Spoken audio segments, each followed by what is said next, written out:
chromosomal abnormalities or disorder में this is caused due to excess or abnormal arrangement of one or more chromosome. Arrangement of one or more chromosome.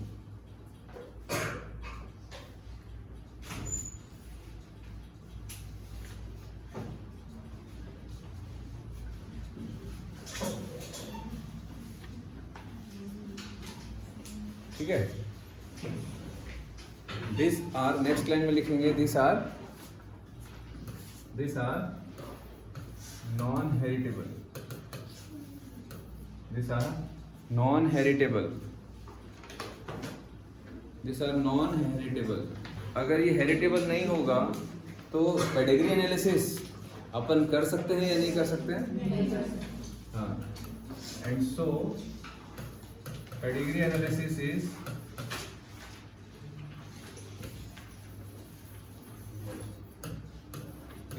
Not possible. ठीक है, ध्यान रखेंगे. So pedigree analysis is not possible.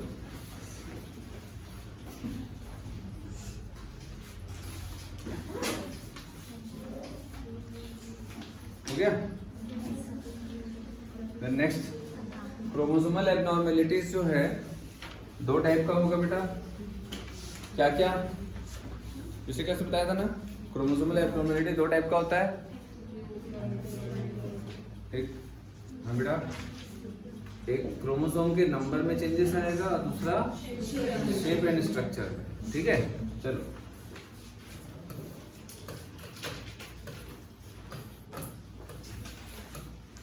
पहला change in number of chromosome. Change in number of chromosome. दूसरा change in structure of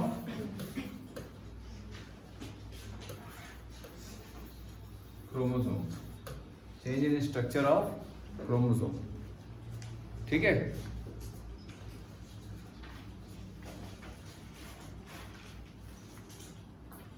number में changes होता है तो उसको अपन क्या बोलते हैं? यूप्लॉइडी. जीनोमेटिक म्यूटेशन. वो कितने टाइप का होता है जीनोमेटिक म्यूटेशन? दो टाइप का. एक तो यूप्लॉइडी, दूसरा एनियूप्लॉइडी. ठीक है, तो हम यहाँ पर सिर्फ एनियूप्लॉइडी देंगे क्योंकि एनियूप्लॉइडी का ही आपके सिलेबस में. ठीक है, उसके डिसऑर्डर्स नहीं है. यूप्लॉइडी के that is and 3N 4N ये आपके सिलेबस में नहीं है. डिसीज वैसे भी होते हैं बट वो आपके सिलेबस में नहीं है ना. आपको नहीं पढ़ना, आपको सिर्फ एनियूप्लॉइडी पढ़ना है. Change in number of chromosome किसमें बेटा? इन अ सेट. तो ये इन अ सेट आ जाएगा. एग्जाम्पल लिखेंगे. सारे एग्जाम्पल्स आपको ध्यान रखने हैं.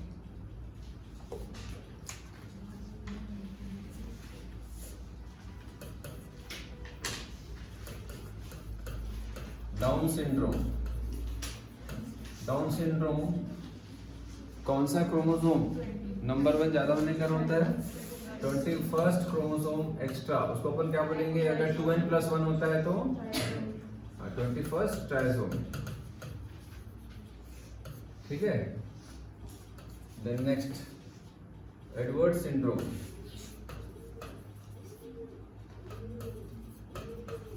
Edward syndrome 18th ट्राइसोम.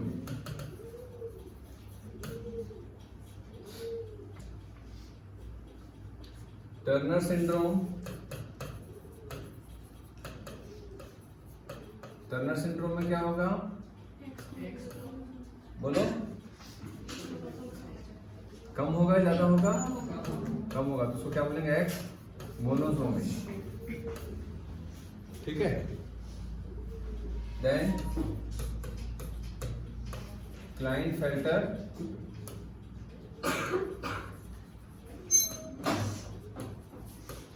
सिंड्रोम. क्या होगा इसमें? बोलो. हाँ, एक्स ट्राइसोमी। चलो इतना ही है सिलेबस में। एक पटाउ सिंड्रोम भी होता है,13 ट्राइसोमी।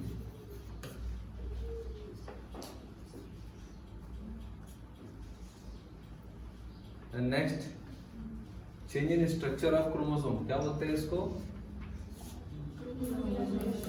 Chromosomal aberration.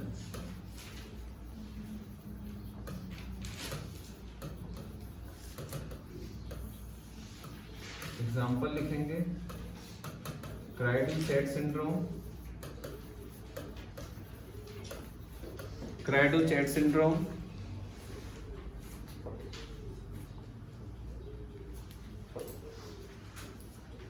इसमें लिखेंगे ब्रैकेट में deletion of half short arm, deletion of half short arm of fifth chromosome, deletion of half short arm of fifth chromosome. मैंने बताया था डिलीशन होगा, एडिशन होगा, डुप्लीकेशन होगा, इन्वर्शन, ये साथ मतलब कुछ भी चेंजेस होगा क्रोमोसोमल एबरेशन में आता है। Deletion of short arm of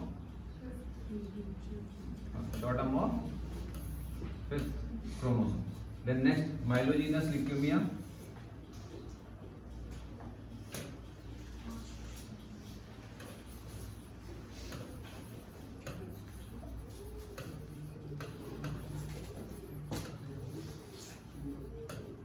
माइलोजीनस leukaemia,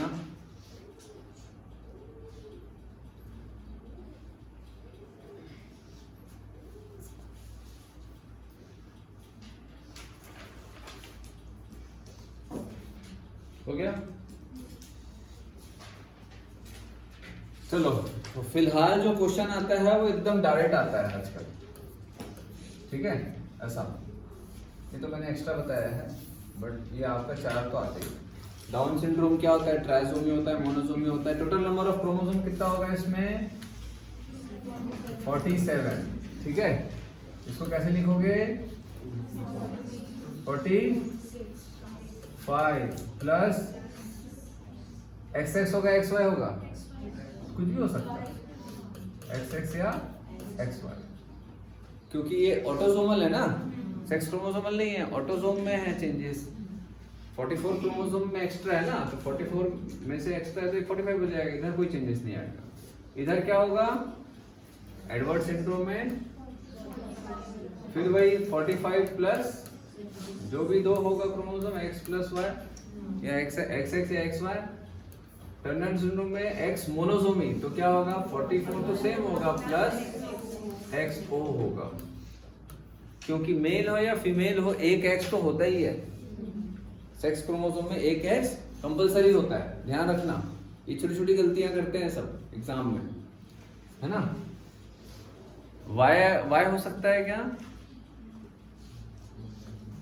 Y अगर हो भी जाएगा ना, अगर Y 0 अगर हो भी जाएगा तो वो टर्नर सिंड्रोम नहीं होगा ना, ध्यान, गलती से सम्मत कर देना, तो वो कुछ और होगा, बट टर्नर सिंड्रोम नहीं होगा। टर्नर सिंड्रोम क्या होगा?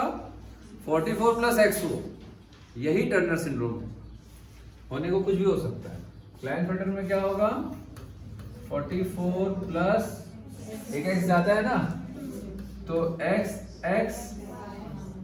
Y होगा कि X होगा? Y। अच्छा, ये भी तो हो सकता है 44 प्लस X नहीं हो सकता क्या भाई? देखो सीधी सी बात है, अगर ये फीमेल है तो 44 प्लस XX तो होगा और एक X ज्यादा है, तो ट्रिपल X हो सकता है क्या? ये कंडीशन हो सकती है क्या? ये कंडीशन हो सकती है, बट वो क्लाइनफेल्टर नहीं होगा। क्लाइनफेल्टर होने के लिए क्या चाहिए? XXY चाहिए। समझ आ रहे? दोनों में अंतर है, दोनों में अंतर है। अगर आपसे पूछ दे भाई trisomy of X in a female, trisomy of X, मैं बताऊंगा ये ट्राइसोमी मोनोसोमी कैसे होता है अभी, ठीक है? तो क्या वो क्लाइनफेल्टर है? नहीं है ना, वो सुपर फीमेल की कैटेगरी में आता है। ट्रिपल एक्स, चौबल एक्स, मतलब 2 एक्स से ज्यादा वो सुपर फीमेल। कई लोग बोल रहे हैं सर ऐसे भी तो फीमेल्स सुपर डुपर ही तो होते हैं। सुपर फीमेल अलग है, दे आर डिसीज्ड कंडीशन। हो गया। देन नेक्स्ट अपन देखेंगे इसमें डाउन सिंड्रोम।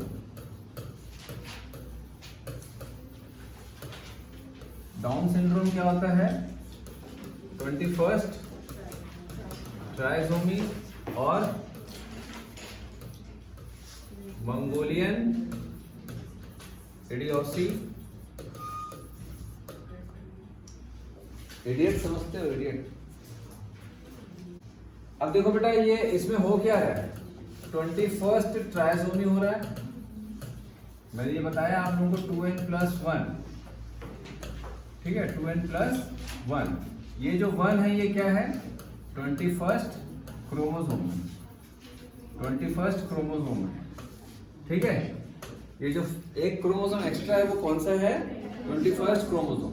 ये कैसे एक्स्ट्रा होता है ये कॉन्सेप्ट आपको ध्यान रखना है, ठीक है बस। तो 21st क्रोमोसोम एक्स्ट्रा है, 21st क्रोमोसोम एक्स्ट्रा है। ये एक्स्ट्रा कैसे आता है? Due to non disjunction.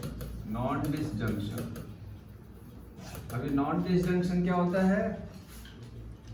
देखो बेटा इधर देखेंगे,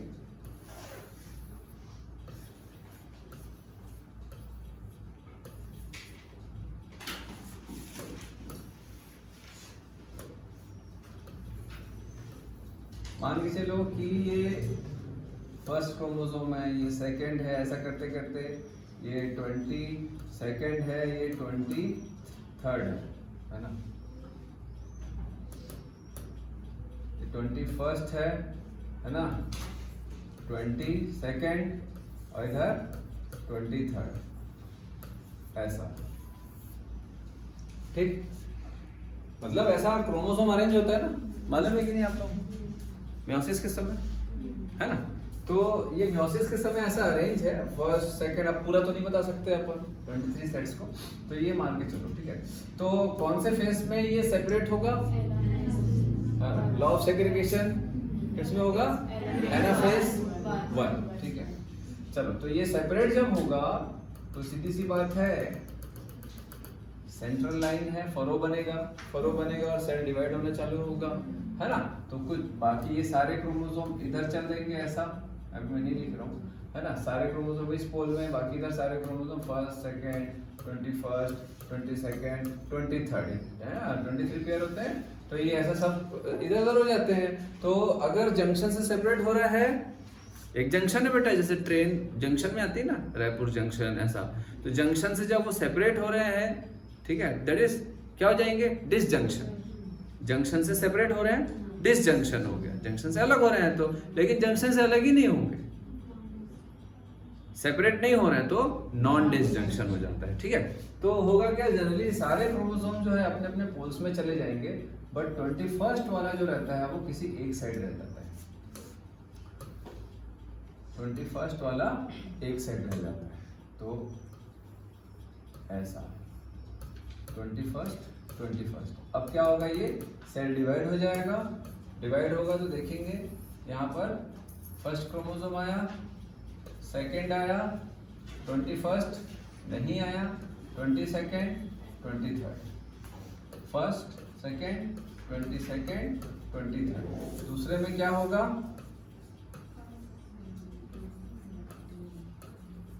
फर्स्ट, सेकंड, 21st आया, 22nd आया, 23rd आया और एक 21st एक्स्ट्रा आ गया। इसमें कितना नंबर ऑफ क्रोमोसोम है? कितना है इसमें? कितना है? 14। इसमें 43 है, 22 होगा ना बेटा, हाफ नंबर ऑफ क्रोमोसोम जाएगा ना जी। और इसमें 24 या फिर 23+1, ये 1 कौन सा है? 21st। समझ आया? अब इसी को स्पर्म, ये एग हो गया ना बेटा, ये भी एग होगा, मे भी ये एग हो सकता है, मे बी ये एग हो सकता है, एक ही एग बनेगा तो में से जितना भी बनेगा उसमें से बाकी सब पोलर बॉडी बनेगा, एक ही एग बनेगा। मे बी ये वाला एग है जिसमें 21st क्रोमोसोम एक्स्ट्रा है और उसी को स्पर्म ने फर्टिलाइज कर दिया, तो इसके पास कितना है 23 है। आफ्टर फर्टिलाइजेशन जाइगोट में कितना आएगा, जाइगोट में कितना बनेगा 23 प्लस 23 46 हुआ, प्लस एक क्रोमोसोम एक्स्ट्रा, ये एक कौन सा है 21st वाला, दैट इज कौन सी कंडीशन हुई 2n+1। समझ आ गया बात। तो जो भी क्रोमोसोमल एब्नॉर्मेलिटी होती है, चाहे एक क्रोमोसोम ज्यादा हो चाहे एक क्रोमोसोम कम हो, वो इसी प्रोसेस के थ्रू होता है। जैसे फॉर एग्जांपल ये अगर एक एग हो गया, ये अगर एक एग हो गया और उसी में अगर 23 वाला जो है वो कम हो गया, 23 वाला जो मान के चलो भैया x होगा या y होगा, अगर मेल हुआ तो, और अगर फीमेल हुआ तो एक x होगा, तो एक x कम हो जाएगा, एक x इधर ज्यादा आ जाएगा, तो एक x कम हो जाएगा। और इसको अगर इसमें एक x कम हो गया, मतलब मान के चलो कि 23rd क्रोमोसोम इसमें नहीं है, 21st के बजाय 23rd नहीं है, 23rd is x chromosome, x नहीं है, और उसको अगर इस स्पर्म ने फर्टिलाइज कर दिया तो क्या होगा, वो भी फीमेल वाले ने, तो टर्नर सिंड्रोम हो जाएगा, एक्स हो। समझ आ रहा है। तो सेम कॉन्सेप्ट अप्लाई होता है। क्लियर हो रहा है बात आप लोगों को, ठीक है। तो ध्यान रखना, ये इंपॉर्टेंट कॉन्सेप्ट है, आ चुका है एग्जाम में, ठीक है। बट कैसे होता है क्या होता है ये प्रोसेस आपको अच्छे से मालूम होना चाहिए। चलो देन इसमें लिखेंगे कुछ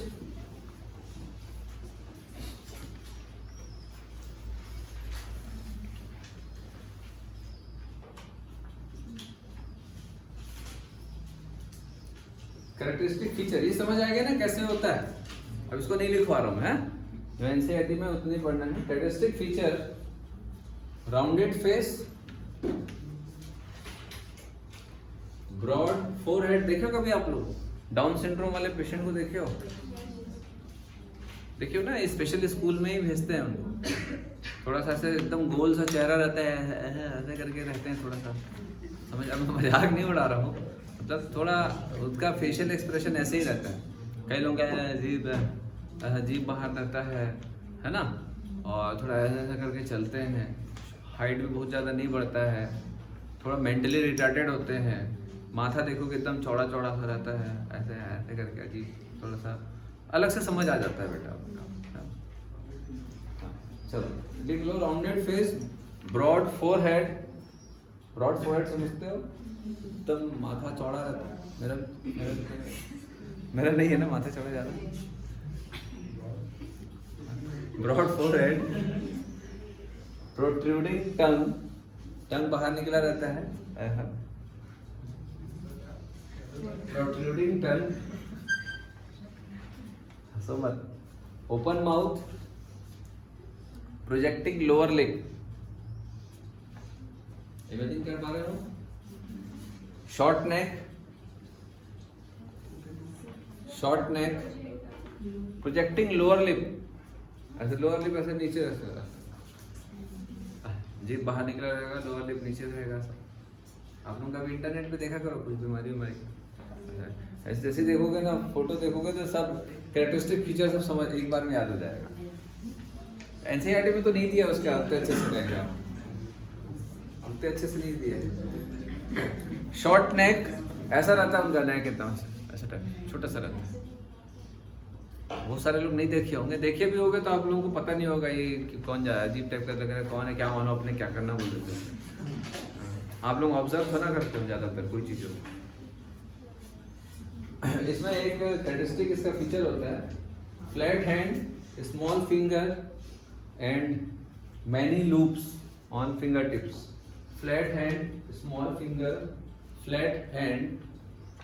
हम लोग का हैंड फ्लैट नहीं होता है, जैसे आप दीवार में ऐसा अगर आप कुछ कलर करके अगर आप दीवार में ऐसे करोगे ना, तो ऐसे नहीं कि पूरा का पूरा हाथ का आ जाएगा, करके देखना। और अगर किसी का आ गया अगर पूरा तो डरना मत, अरे बाप रे हमको तो मालूम ही नहीं था, हैं हम लोग डाउन सिंड्रोम वाले पेशेंट, हमारा IQ इतना कम है, तो ऐसे मत सोचिए। तो flat hand, small fingers and many loops. Loop समझते हो ना, ऐसा ऐसा रहता था उनके में, ऐसा ऐसा लूप रहता है, फिंगर्स में ऐसा है, आप लोगों के फिंगर्स में लूप है क्या? बहुत सारा रहता है बेटा, आपके में एक ही रहता है ना, एक ही रहता है पूरा फिंगर जो प्रिंट है ना, वो एक ही लूप है, उसमें बहुत सारे लूप्स होते हैं। अब अपने आप पे डाउट करके अपने फिंगर्स मत देखो, आप लोग नहीं हो, उनका IQ बहुत लो रहता है। आप लोग 12वीं पास कर लिए हो पास कर लिए हो ना। पामार क्रीज समझते हो? ऐसा मुड़ा रहता है, हल्का सा क्रीज टाइप का रहता है पाम में। पामार क्रीज आप लोगों का नहीं है बेटा, तुम अपना देखना चालू कर देते हैं। भगवान कहीं मैं पामार क्रीज नंबर कम आ रहे हैं, इसका मतलब ये नहीं है कि आपका IQ 40 है। चलो, तो Mongolian type of eyelid short में लिखो, क्योंकि इसी के फीचर सबसे ज्यादा आते हैं। Mongolian type of eyelid, eyelid समझते हो? Mongolian type. Low IQ around 40, low IQ around 40 के अराउंड IQ होता है इनका। आप लोगों का कितना है? 45-50 कितना होगा? कितना होगा बेटा? है? आप सभी का IQ अच्छा है बेटा, आप लोग बिल्कुल डाउट मत करिएगा, मेरे पे विश्वास करिए। अरे मजाक नहीं कर रहा हूँ, सीरियसली आप सभी का IQ अच्छा है। प्रॉब्लम सिर्फ और सिर्फ आपके डिटर्मिनेशन में है, ठीक है, आपकी सोच में है, बस आपकी सोच में प्रॉब्लम है, IQ में प्रॉब्लम नहीं है किसी का भी। यहाँ बैठा कोई भी पर्सन के IQ में प्रॉब्लम नहीं है, हाँ आगे पीछे है थोड़ा बहुत, बट सबका IQ ठीक है ना। देन नेक्स्ट लिखेंगे बेटा, इसमें सबसे इंपॉर्टेंट जो आपको अपने पूरे जीवन भर याद रखना, आप सभी को ना, not for only NEET, the frequency of non disjunction of chromosome pair 21, the frequency of non disjunction of chromosome pair 21 increases with age of mother. The frequency of non-disjunction of chromosome pair 21st increases with age of mother.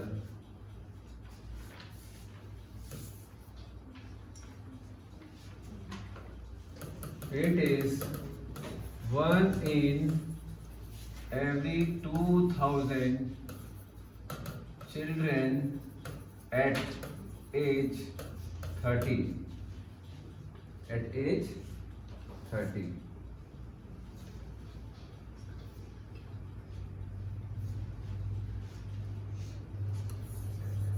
And it is 1 in 100 children at age 45. इसका मतलब समझ रहे हो ना, जैसे जैसे as बढ़ते जाता है नॉन डिसजंक्शन के चांसेस बढ़ते जाते हैं, है ना। इसलिए पुराने जमाने में बोलते थे जल्दी शादी कर लो, समय पे शादी कर लो, समय पे बच्चा हो जाए, उसके बाद सब फ्री हो जाओ। मतलब एक कहावत है, क्योंकि जैसे से जितना ज़्यादा एज में शादी, मतलब शादी तो किसी भी एज में कर सकते हैं, चाइल्ड जो है वो जितने ज़्यादा एज में होगा उतनी प्रोबेबिलिटी होती है, ऐसा होगा नहीं बोल रहा हूँ मैं, हर 2000 बच्चे पैदा होने में किसी एक बच्चे में ये प्रॉब्लम हो सकता है, ऐसा फ्रीक्वेंसी सबसे ज़्यादा। ये ज़्यादा है कि कम है? जितने भी क्रोमोसोमल डिसऑर्डर्स हैं उनमें सबसे ज़्यादा है, क्योंकि बाकी तो बेटा 5000 10,000 चाइल्ड में एक का होने का प्रोबेबिलिटी रहता है, बट ये बहुत कम है। 35 के एज में तो बेटा 700 के आसपास आ जाता है, मतलब 35-36 के एज में 700 से 1000 बच्चों में एक बच्चा डाउन सिंड्रोम होने के चांसेस रहते हैं, समझ आ रहा है। और आप देख सकते हो हर 100 बच्चे में एक बच्चा डाउन सिंड्रोम वाला हो सकता है एट एज 45। तो जितना, क्योंकि एग तो बहुत साल पहले बन चुका है ना, तो एग जितना पुराना होता है, मियोसिस के समय क्रोमोसोम सेपरेट होने की प्रोबेबिलिटी कई बार कम हो जाती है, नॉन डिसजंक्शन की प्रॉब्लम बढ़ जाती है, समझ आ रहा बात, ठीक है। इसीलिए बहुत ज़्यादा एज में चाइल्ड जब प्रोड्यूस करते हैं तो थोड़ी प्रॉब्लम ये सारी चीज़ की होने के चांसेस रहते हैं। तो डॉक्टर जनरली बहुत सारी चीज़ों को बोलते हैं कि भाई ये टेस्ट कराओ, वो टेस्ट कराओ, ठीक है, और ये जरूरी भी है ताकि पता चल सके समय से पहले। देन नेक्स्ट इसमें लिखेंगे एडवर्ड सिंड्रोम, नहीं है ना सिलेबस में आप लोगों के? ठीक,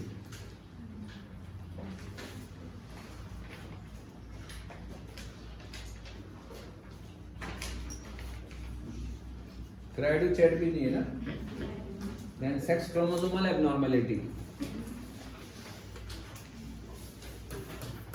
सेक्स क्रोमोसोमल, वो ऑटोसोमल था, ध्यान रखेंगे वो ऑटोसोमल था। एबनॉर्मेलिटी क्या देखेंगे बेटा सबसे पहले? Turner syndrome. टर्नर सिंड्रोम में क्या होता है? 44 प्लस XO। अभी कैसे हुआ होगा? इट इज, हाँ कैसे हुआ होगा बोलो? It is due to absence of, it is due to absence of normal X chromosome.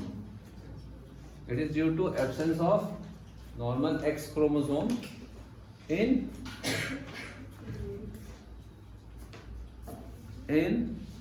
egg और sperm. दोनों में हो सकता है? नहीं हो सकता भाई। जैसे फॉर एग्जाम्पल ये फीमेल है, फीमेल का एग है ना, 44 प्लस X 22XX इधर आ गया और सिर्फ 22 इधर आ गया,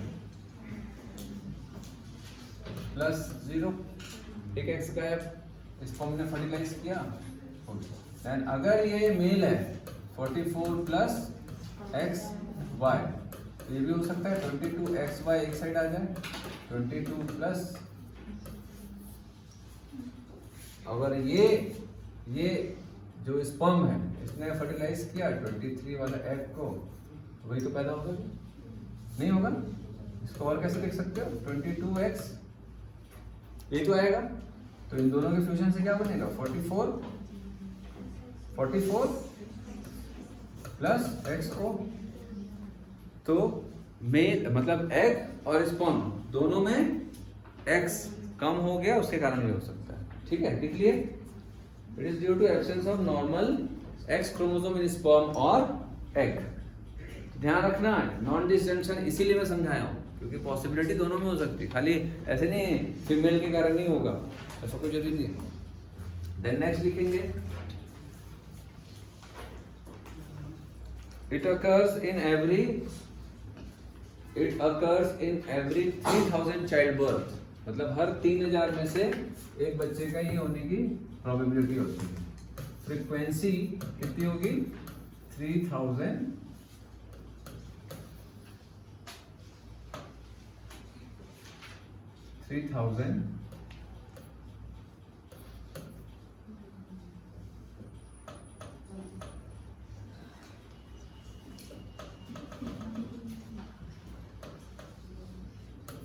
1 in every 3000 चाइल्ड बर्थ। तो इसकी फ्रीक्वेंसी कम है ज्यादा है? कम है। कम का मतलब कम होगा, चांसेस कम होगा ना, क्योंकि 3000 यहाँ बच्चे बढ़ रहे हैं तो फ्रीक्वेंसी कम हो गई। जितने कम बच्चों में डिसीज होने के चांसेस होंगे, फ्रीक्वेंसी बढ़ जाएगी। ध्यान से समझना ना, दोनों में अंतर है। फ्रीक्वेंसी ऐसे नहीं, अगर किसी का 5000 बच्चों में किसी एक बच्चे का अगर कोई डिसीज हो रहा है तो ऐसा नहीं अरे बाप रे बहुत हाई फ्रीक्वेंसी, नहीं, फ्रीक्वेंसी और लो हो गई, ठीक है, समझना अंतर। देन नेक्स्ट इसमें लिखेंगे बेटा फीचर्स। अच्छा ये मेल है कि फीमेल है? It is sterile female, it is sterile female, क्योंकि बेटा फीमेलनेस के लिए डबल एक्स चाहिए होता है और मेलनेस के लिए एक एक्स और एक वाई चाहिए होता है, ठीक है। तो लिख लेंगे it is sterile female. Sterile female में क्या क्या होगा?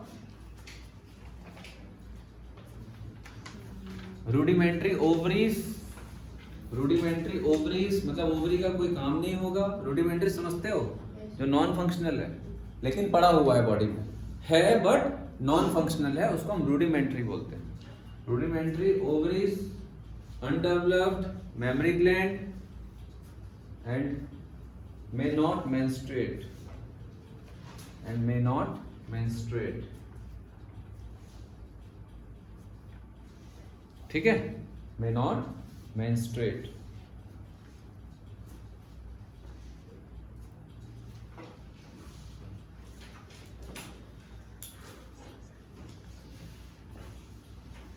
लो IQ होगा। Then next, Klinefelter syndrome।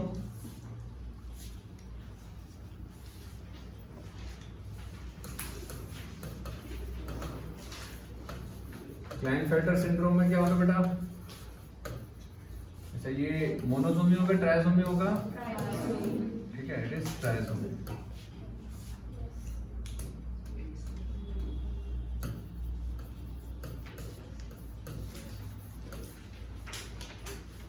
ये मोनोसोमी होगा और ये क्या होगा इसका? 44 plus XXY, it is trisomy, it is 2n+1। और ये फर्स्ट वाला क्या है भैया?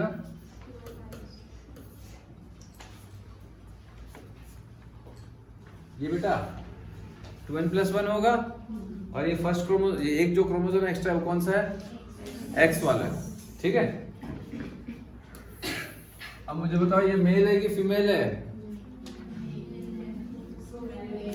अगर Y क्रोमोसोम है तो मेल के फीचर्स होंगे। ठीक है, मेल गोनेट डेवलप होगा, लेकिन डबल एक्स है तो फीमेल गोनेट भी तो डेवलप होगा। ठीक है, तो मेल और फीमेल दोनों के फीचर्स पाए जाते हैं इसमें, ध्यान से रखना है ना, ध्यान रखना। डबल एक्स अगर आता है तो वो फीमेलनेस को रिप्रेजेंट करता है। चलो लिखेंगे,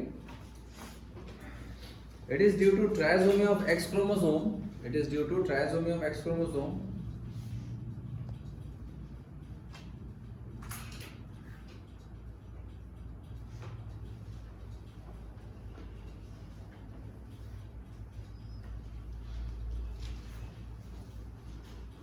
formed by union of, कैसे बन सकता है ये? formed by union of abnormal XX egg with normal sperm, it is 22+Y, है ना? abnormal egg with normal sperm, यही सब कॉन्सेप्ट आता है एग्जाम में। इसको जैसे आप इजी क्वेश्चन आया तो आप रट लोगे। इजी क्वेश्चन क्या है? ये है, ये है, ये। बट अगर आप थोड़ा सा भी स्टेटमेंट वाइज घुमा दिया कि क्लाइनफेल्टर कैसे प्रोड्यूस हो सकता है, ये स्टेटमेंट वाइज क्वेश्चन में आएगा, थोड़ा सा घुमा दिया तो आपको मालूम होना चाहिए कि एबनॉर्मल एग, ये एबनॉर्मल एग है ना बेटा, double x, abnormal egg with normal sperm, और क्या हो सकता है? With normal egg, normal egg क्या होगा बेटा? 22+X विथ एबनॉर्मल स्पर्म क्या होगा? 22+X1। अच्छा, ये हो सकता है कि नहीं? 22+XY हो सकता है कि नहीं? क्यों नहीं हो सकता भाई? इधर देखो, स्पर्म में क्या रहता है? जनरली स्पर्म कैसे बनता है? कौन से सेल से बनता है? 44+XY से तो बनता है, 44XY से बनता है। ये दो टुकड़ों में जाता है जनरली, 22+X और 22+Y, ऐसी तो बनता है बेटा। दो टाइप का स्पर्म बनेगा, एक एक्स स्पर्म बनेगा और एक वाई स्पर्म बनेगा। मे बी कि भैया ये जो वाई वाला है इधर ही चला गया तो XY, ये एक स्पर्म हो गया और ये खाली है, इसमें कोई सेक्स क्रोमोसोम नहीं है। तो ये वाला अगर फर्टिलाइज कर दिया नॉर्मल एग को तो XXY हो जाएगा। समझ आ रहा है आप लोगों को? नॉन डिस्टिंक्शन का कॉन्सेप्ट है ये। तो दोनों पॉसिबिलिटीज होती है। ठीक है, चलो देन नेक्स्ट इसमें लिखेंगे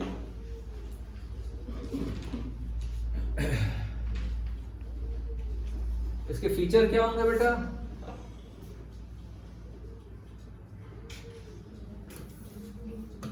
स्टेराइल मेल और लिख सकते हो फेमिनाइज्ड मेल, फेमिनाइज्ड मेल। समझ रहे हो ना? समझ रहे हो?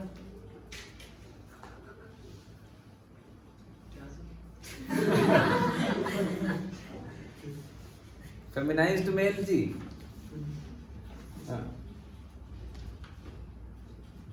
स्टेराइल मेल और फेमिनाइज्ड मेल।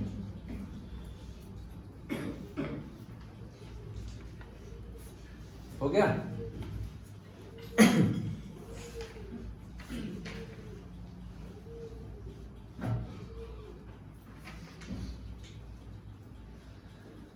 तो इसमें टेस्टिस होगा कि नहीं होगा? Y है तो टेस्टिस बनेगा, ध्यान रखना। Y है तो टेस्टिस बनेगा, but under developed. Double X है तो मेमोरी ग्लैंड बनेगा। समझ आ रहा है बात? तो अगर मेल भी है और अगर उसमें मेमोरी ग्लैंड है तो अपन उस कंडीशन को क्या बोलते हैं? गैनेकोमास्टिया। तो इसमें आपको गैनेकोमास्टिया मिलेगा। अनडेवलप्ड या अंडर डेवलप्ड क्या मिलेगा बेटा? टेस्टिस, गैनेकोमास्टिया। आवाज कैसी हो जाएगी? थोड़ी सी फीमेल लाइक, है ना? फीमेल लाइक बॉडी हेयर्स होंगे, फीमेल लाइक वॉइस होगा। देख लो, female like body hair, sparse body hair. पूरे बॉडी में हेयर्स नहीं होंगे, है ना? स्पेसिफिक रीजन्स में होंगे। And female like voice.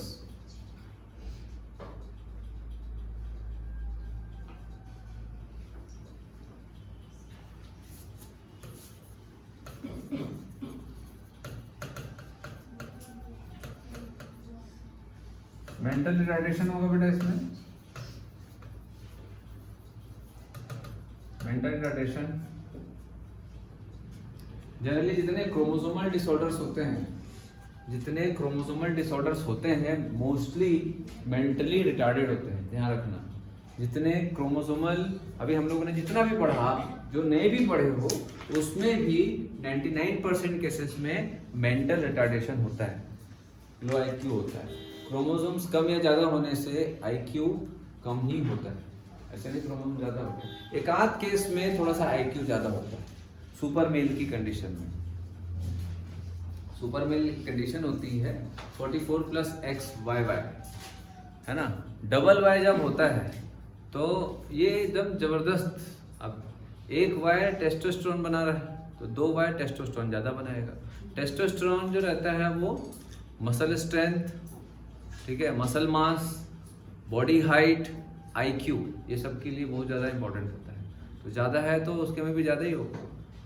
अब IQ ज़्यादा है, समझ रहे हो? हट्टा कट्टा लंबा चौड़ा इंसान रहते हैं लोग, जिन, है ना? सुपर मेल बोलते हैं।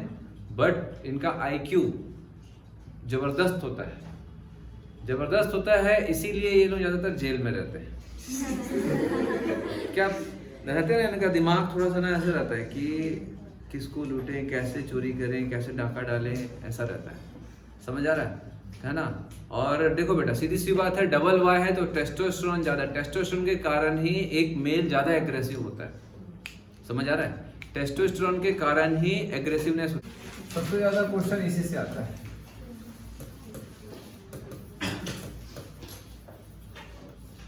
और जीन रिलेटेड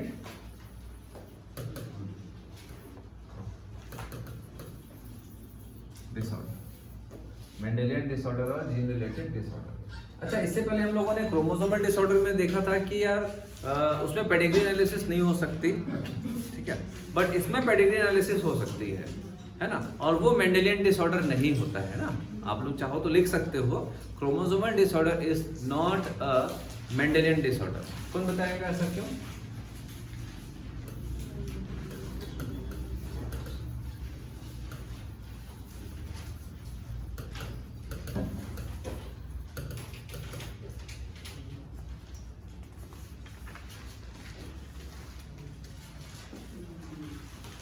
हाँ बताओ, कौन बताएगा? हाँ बताओ बेटा, आप बताओ। क्रोमोसोमल डिसऑर्डर को मेंडेलियन डिसऑर्डर क्यों नहीं बोलते हैं?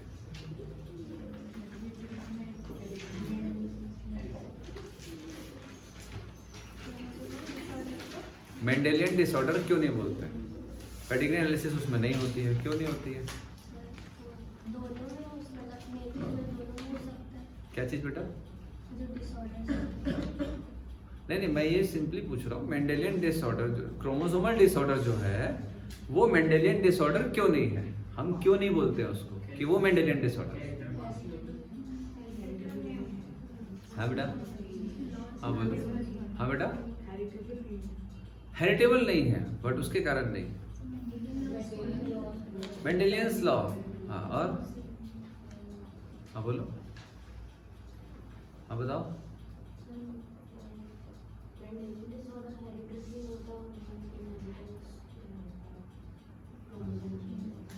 और बोलो, क्योंकि मेंडल ने क्रोमोसोम की स्टडी नहीं की है। मेंडल ने जो स्टडी की है वो ऑल सभी के सभी जीन रिलेटेड है, इसीलिए जीन रिलेटेड डिसऑर्डर को ही मेंडेलियन डिसऑर्डर बोलते हैं। समझ आ रहा है ना? ध्यान रखना, कितना छोटा सा बात है।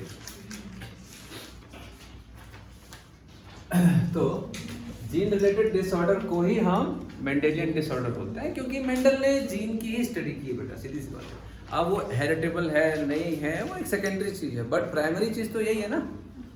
ठीक है, क्लियर हो रहा है? देन नेक्स्ट इसमें लिखेंगे most common and prevalent Mendelian disorder are, most common and prevalent Mendelian disorder are haemophilia, cystic fibrosis, sickle cell anaemia, colour blindness, phenylketonuria, thalassaemia. मतलब आप लोग कम से कम 6 जो वर्ड्स हैं उसको रिटेन नहीं कर पा रहे, 6 वर्ड्स को भी रिटेन नहीं कर पा रहे। मैं फिर से बोल रहा हूँ, आप लोग ना ध्यान रखें। Haemophilia, cystic fibrosis, sickle cell anaemia, colour blindness, phenylketonuria, thalassaemia. चलो लिखो, 2 के बाद सब भूल जाएंगे, मैं गारंटी देता हूँ।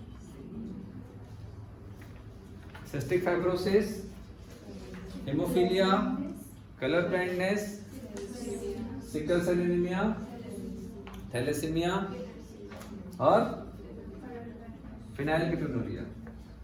कलर ब्लाइंडनेस तो हो गया था, कलर ब्लाइंडनेस, फिनाइलकेटोनुरिया। फिर से बोलो, haemophilia, cystic fibrosis, sickle cell anaemia, colour blindness और थैलेसीमिया और फिनाइलकेटोनुरिया। ठीक है, तो नेक्स्ट लिखेंगे मेंडेलियन डिसऑर्डर में बी डोमिनेंट और रिसेसिव। मेंडेलियन डिसऑर्डर में बी डोमिनेंट और recessive and occurs on Mendelian disorder. ये एक लाइन है ना, ध्यान रखना, इंपॉर्टेंट है, स्टेटमेंट वाइज में यही सब छापते हैं आजकल। मेंडेलियन डिसऑर्डर में बी डोमिनेंट और recessive and occurs on autosome और sex chromosome. And occurs on may be dominant और रिसेसिव एंड अकर्स ऑन या प्रेजेंट ऑन, कहां पे प्रेजेंट होगा? ऑटोसोमल या सेक्स क्रोमोसोम। मतलब ये प्रेजेंट ऑन ऑटोसोम और सेक्स क्रोमोसोम। समझ आया? जीन प्रेजेंट होगा ऑटोसोम या सेक्स क्रोमोसोम। ठीक है, इट इज जेनेटिक डिसऑर्डर। अभी तक हम जो पढ़े सब क्रोमोसोमल डिसऑर्डर था। ठीक है, यही सबसे क्वेश्चन आता है, सबसे ज्यादा क्वेश्चन यही से आता है। ठीक है, मतलब डिसीज्ड वाले से बहुत क्वेश्चन आते हैं। इजी आता है, बहुत ज्यादा टफ नहीं आता है, बट अगर टफ आ गया तो आप बना लोगे। एक एक कॉन्सेप्ट को अच्छे से समझते चलो। क्लियर है बेटा? क्योंकि देखो मैं इसीलिए लिखवा रहा हूँ पेडिग्री एनालिसिस, इसमें होगा उसमें नहीं होगा। कभी कभी पूछ दिया भैया डाउन सिंड्रोम है, ठीक है, डाउन सिंड्रोम है, कैन यू डाउन सिंड्रोम का अगर एक क्वेश्चन दे दिया, उसमें स्टेटमेंट दे दिया कि भैया पेडिग्री एनालिसिस इसमें हो सकता है ना, इसके पेरेंट्स को ट्रेस कर सकते हैं, ऐसा एक स्टेटमेंट दे दिया। अगर ध्यान नहीं रहा आपको तो गया बेटा काम से, वो क्वेश्चन जाएगा आपका। ठीक है, क्योंकि बहुत सारी चीजें एनसीईआरटी में एक साथ नहीं लिखी, तो एक जगह लिख दिया है, बाकी तुम अपने हिसाब से समझ लो। ऐसा है एनसीईआरटी में, एक जगह लिख दिया है और बाकी तुम अपने हिसाब से समझो। कई जगह तो ऐसा लिखता है कि कई बार हम डिफरेंशिएट ही नहीं कर पाते 2 लाइन को। ठीक है, बहुत बार पढ़ोगे, क्वेश्चन बनाओगे तब समझ आता है, और उतना टाइम नहीं है। चलो नेक्स्ट लिखेंगे जीन म्यूटेशन इन, हेडिंग डालेंगे जीन म्यूटेशन इन ऑटोसोम।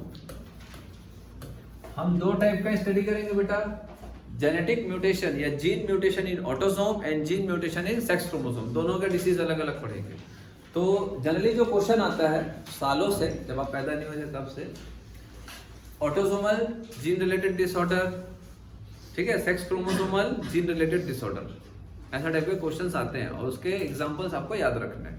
चलो, तो ऑटोसोम में तो डोमिनेंट और रिसेसिव दोनों होगा, बट हमेशा ध्यान रखना mostly question, more than 95% question autosomal recessive का ही आता है।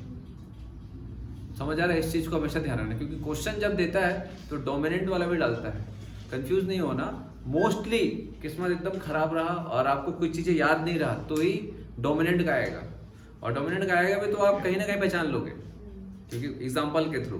समझ आ रहा है? बट मोस्टली याद रखना, अगर आप रिस्क भी लोगे इसमें, जैसे नहीं मालूम है, चलो ठीक है 2-3 क्वेश्चन रिस्क ले रहे हैं, एक आध और ले रहे हैं, तो मोस्टली जो आंसर आपको टिक करना है वो ऑटोसोमल रिसेसिव के हिसाब से। क्लियर है? जब आप क्वेश्चन बनाओगे तो आपको और थोड़ा सा समझ आएगा। चलो, इसमें लिखते जाएंगे autosomal recessive trait, autosomal recessive trait, इसके एग्जांपल लिखेंगे, पॉइंट ए है ये, इसके एग्जांपल थोड़ा फास्ट करेंगे। फिनाइलकीटोनुरिया, एल्केप्टोनुरिया,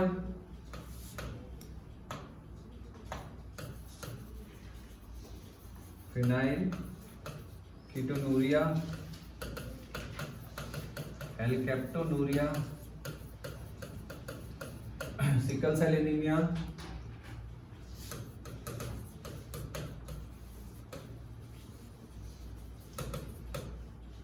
थैलेसीमिया,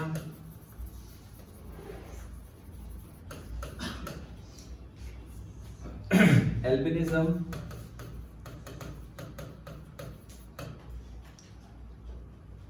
सिस्टिक फाइब्रोसिस भी कर लिया हूं।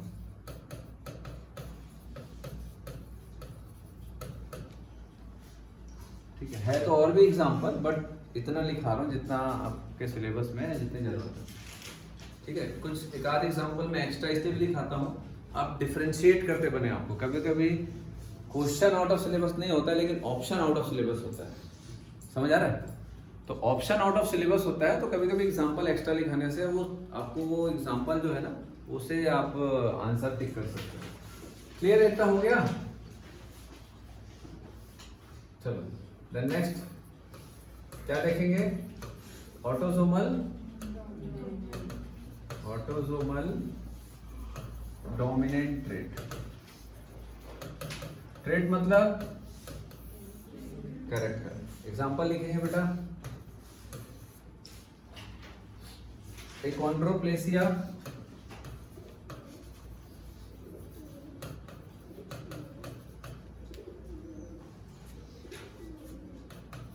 हंटिंगटन कोरिया,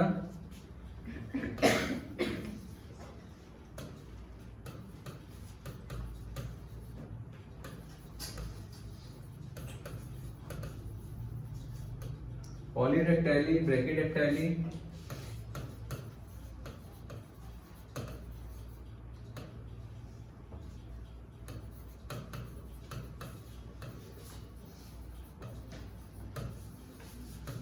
एल्जीमर्स डिसीज,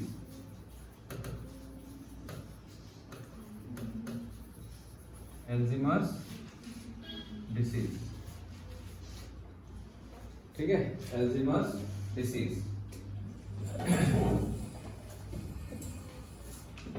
ये मैंने सिर्फ एग्जांपल आपको ऐसे याद रखने के लिए बताया है।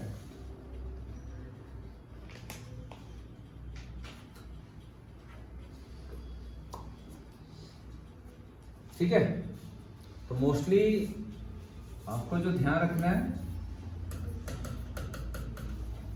इसको आप लोग क्या करोगे, लिख के दीवार में चिपका देना, जितने भी एग्जांपल है क्रोमोसोमल डिसऑर्डर के और जेनेटिक डिसऑर्डर।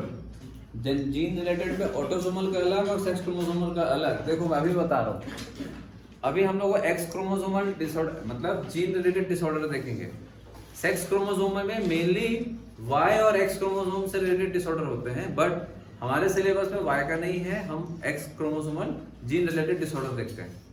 तो ध्यान रखना, एकदम स्पेसिफिकली एग्जाम में क्वेश्चन आता है, which of the following is autosomal genetic disorder, which of the following is sex chromosomal genetic disorder. तो सेक्स क्रोमोसोमल में मेनली एक्स क्रोमोसोमल आता है। तो इसके एग्जांपल्स आप लोग ऐसा टांग लेना, एकदम सिंपल 2 क्वेश्चन ऐसे आता है, सिर्फ एग्जांपल बेस्ड। और एग्जांपल आपको ये याद नहीं है कि कौन सा ऑटोसोमल है, मैं बता रहा हूँ ना, आप जब टेस्ट दोगे तब आपको कंफ्यूजन आएगा, तब समझ आएगा। तो अभी से आप लोग ऐसा करके रखो, अभी से करके रखोगे तो आने वाले टेस्ट में जो क्वेश्चन आपको मिलेगा उसमें आप कंफ्यूज कम होगे, और अभी से कंफ्यूजन कम रहेगा तो धीरे धीरे रिविजन से वो चीजें आपका स्ट्रांग हो जाएगा। क्योंकि 1-2 क्वेश्चन आपका वरना गलत होने के चांसेस इसमें रहते हैं, ऑटोसोमल और एक्स क्रोमोसोमल में। समझ आ रहा है? मैक्सिमम हर साल देखता हूँ मैं बच्चे लोगों को यही गलतियां होती है। तो एक पेज में छोटा सा लिख के चिपका देना टेबल के पास में, दीवार में। समझ आ रहा है अभी से? तो आप बार बार देखोगे तो आपको एकदम याद हो जाएगा ऑटोसोमल कौन सा है। रेसेसिव का एकदम स्पेसिफिक कि ये ऑटोसोमल रेसेसिव है। डोमिनेंट नहीं भी याद रखोगे तो भी आपको याद रहेगा।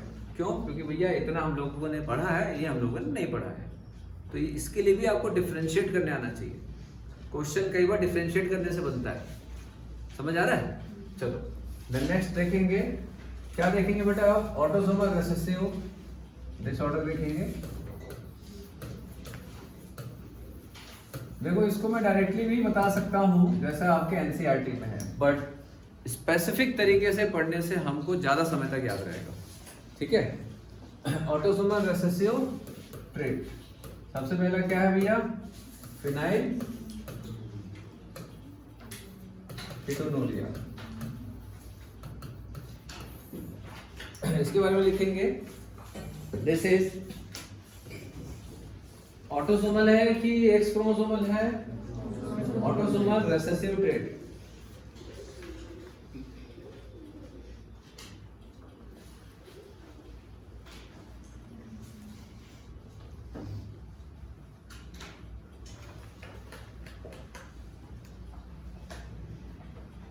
This is inborn error of metabolism.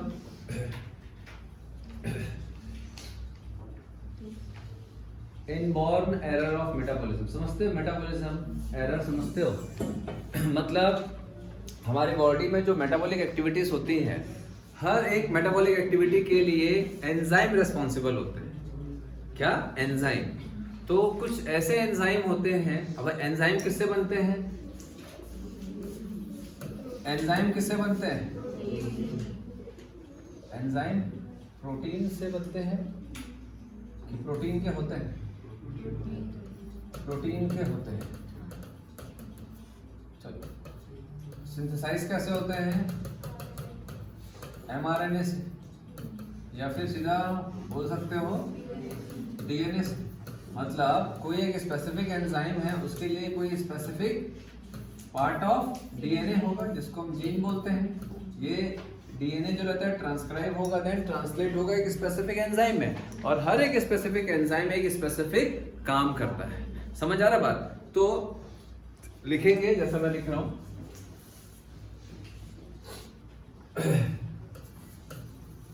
Phenyl alanine.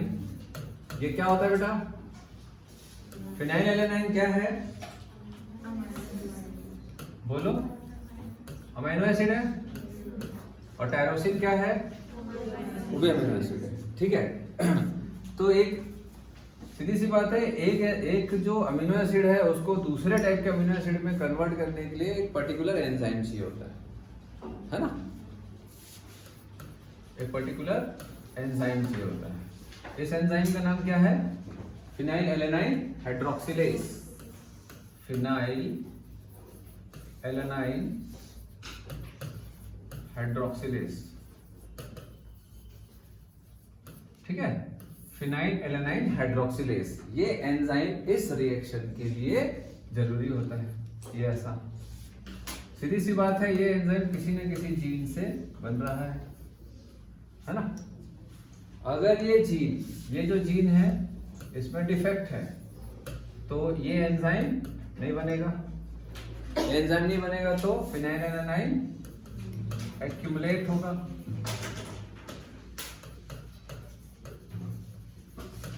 क्योंकि ये कन्वर्जन नहीं होगा तो फिनाइलएलानाइन ज्यादा बॉडी में बनेगा, है ना, बनेगा क्या, वो तो रहता है। तो ये अमीनो एसिड जो रहता है ये हमारे लिए हार्मफुल होता है, ब्रेन में एक्यूमुलेट होगा, ब्रेन को अफेक्ट करेगा। अच्छा, टायरोसिन किस लिए जरूरी होता है? बहुत सारे काम के लिए, बहुत सारे मेटाबॉलिक एक्टिविटी के लिए टायरोसिन एंजाइम रिस्पॉन्सिबल है। आगे चल के हम देखेंगे जो मेलानिन पिगमेंट होता है वो भी टायरोसिन से बनता है, और बहुत सारे अलग अलग काम होते हैं टायरोसिन अमीनो एसिड के, ठीक है। तो ये इसका एक्यूमुलेशन होता है, एक्यूमुलेट इन बॉडी। अगर ये रिएक्शन नहीं होगा तो ये एक्यूमुलेट होगा, समझ आ रहा बात, है ना। चलो एक दो लाइन लिख लो इसमें।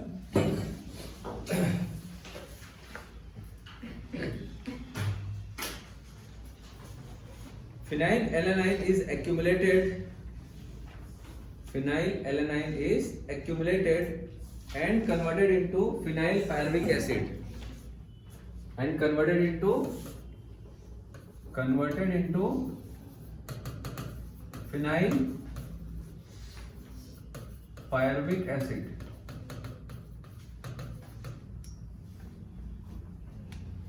Phenylalanine accumulated is converted into phenyl pyruvic acid, which affects brain and cause mental retardation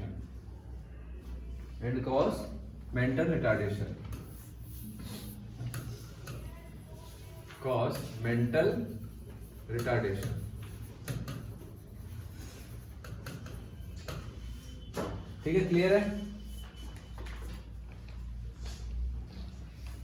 एल्केटोनुरिया है कि नहीं है ना। नेक्स्ट एल्बिनिज्म हो गया इतना।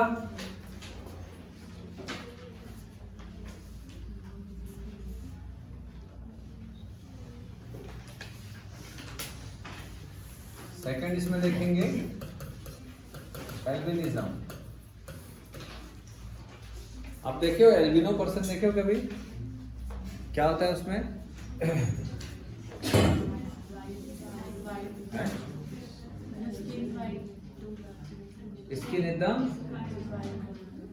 स्किन वाइट, एक्चुअली वाइट नहीं होता है, कोई भी कलर नहीं आता तो एकदम वाइट हो जाता है, मतलब वाइट कलर नहीं आता है, वाइट कोई कलर थोड़ी ना है, तो स्किन में पिगमेंट नहीं बनता। हमारा जो स्किन का कलर है that is because of melanin pigment, ठीक है। तो लिखेंगे it is caused due to absence of enzyme tyrosinase,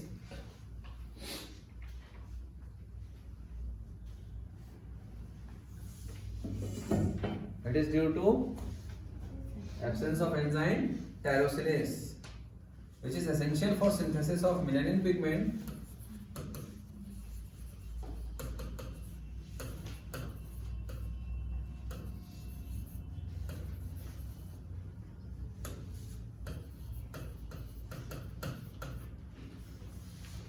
क्या लिखे,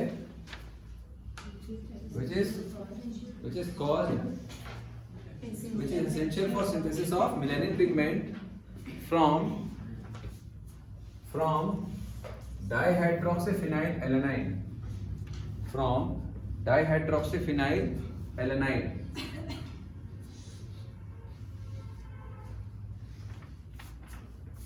dihydroxyphenylalanine से क्या बनेगा, मेलानिन पिगमेंट।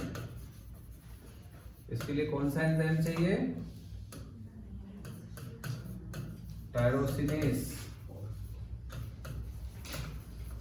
टायरोसिनेस एंजाइम किसी न किसी जीन से तो बन रहा होगा, तो इस जीन में डिफेक्ट होगा।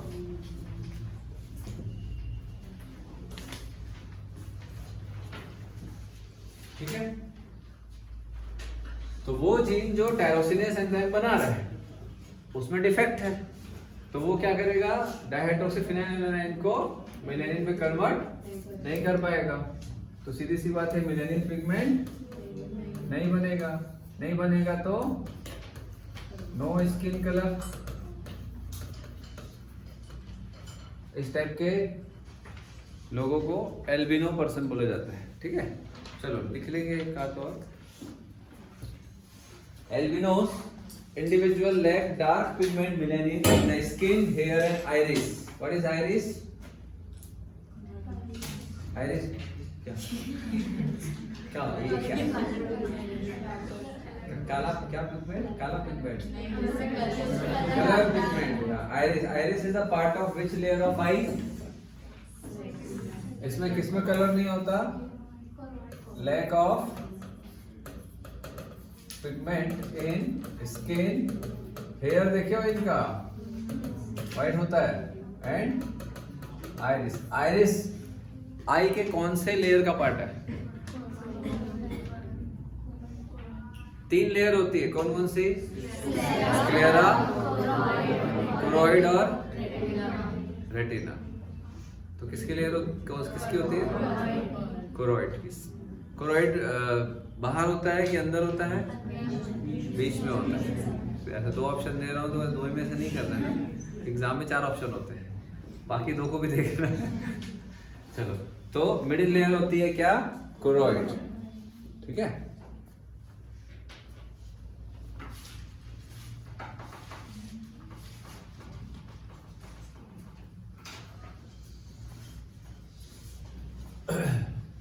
चलो,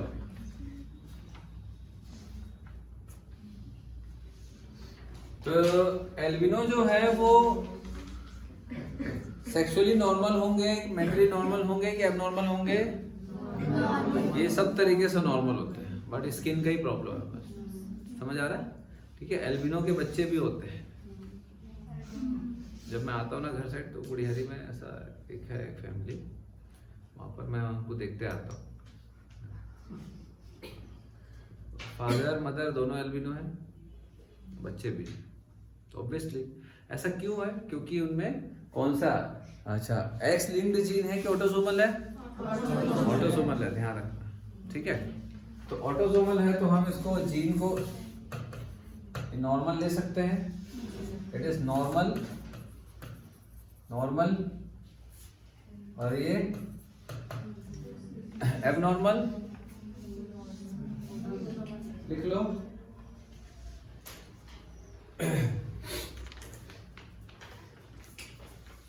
जल्दी लिखो, फिर नेक्स्ट स्टार्ट करेंगे।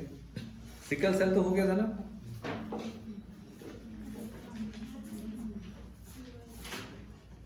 ये नॉर्मल है और ये एल्बिनो, ऑटोसोमल रिसेसिव। ठीक है। जब आप लोग पेडिग्री एनालिसिस के क्वेश्चंस बनाओगे या फिर ऐसा जेनेटिक के क्वेश्चन बनाओगे तो ये सब ध्यान रखना, फिर ऐसा नॉर्मल लेना है और रिसेसिव एबनॉर्मल लेना है। ठीक है।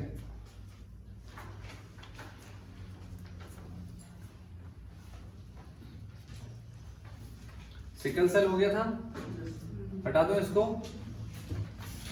थैलेसीमिया देखते हैं।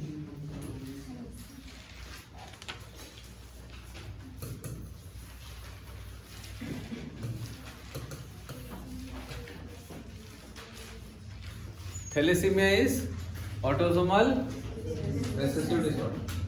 ठीक है। These are characterized by reduced synthesis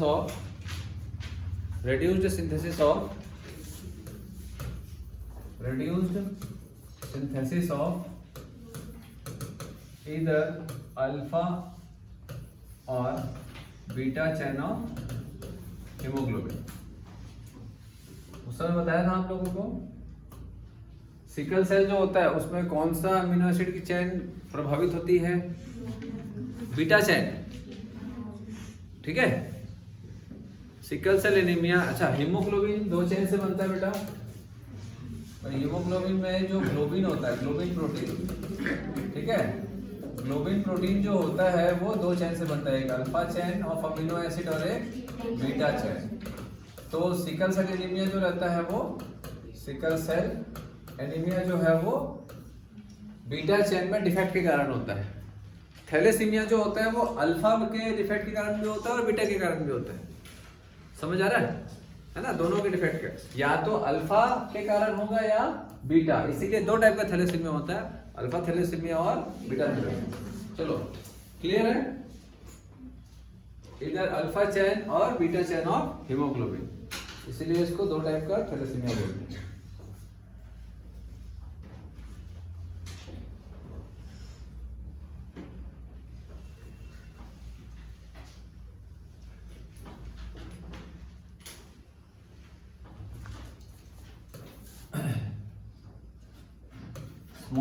small t that is homozygous recessive gene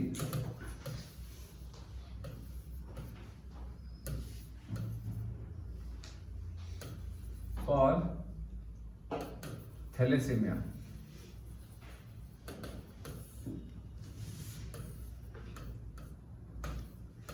heterozygous condition है, अगर हेट्रोजाइगस होगा तो भी वो shows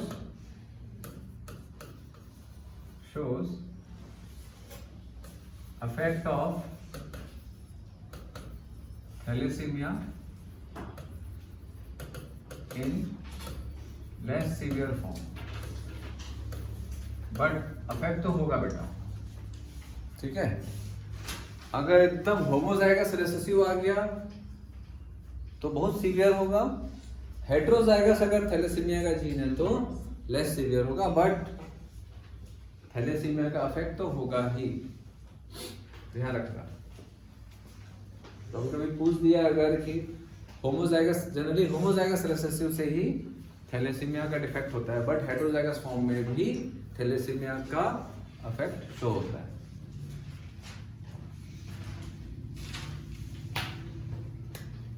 चलो इस बार टॉप कौन किया है भाई, कौन किया है? इति। चलो थोड़ा ताली नहीं बजा दो इसके लिए, पहली बार एक ही झटपट 500 के ऊपर गई है, मतलब 500 के नीचे है। आप लोग बहुत एकदम मायूसी टाइप का ताली बजाते हो, पता है, मैं देखा हूँ, मतलब खुश नहीं रहते हैं?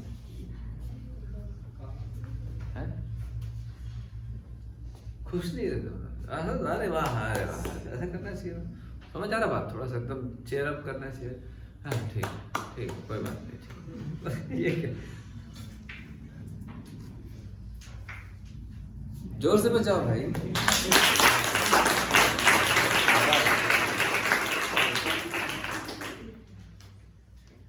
दूसरों की खुशी में जब आप पार्टिसिपेट करते हो तो आप तो खुश होते ही हो, आप तो खुश होते ही हो, आप अपने अंदर एक नया जुनून भी पैदा करते हो कि यार हमारे लिए भी ऐसा होना चाहिए।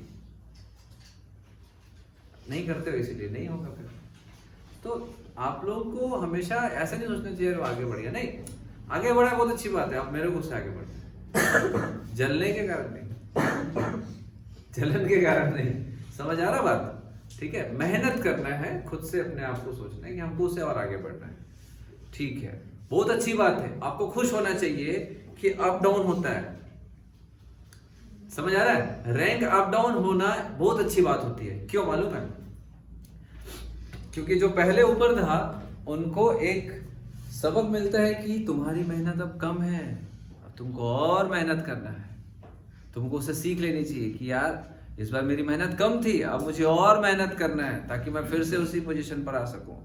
और जो अब एक बार आ गया है वो सोचेगा अब तो मुझे उसी पे रहना है, तो मुझे और मेहनत करना है। समझ आ रहा है? ये फैक्ट है।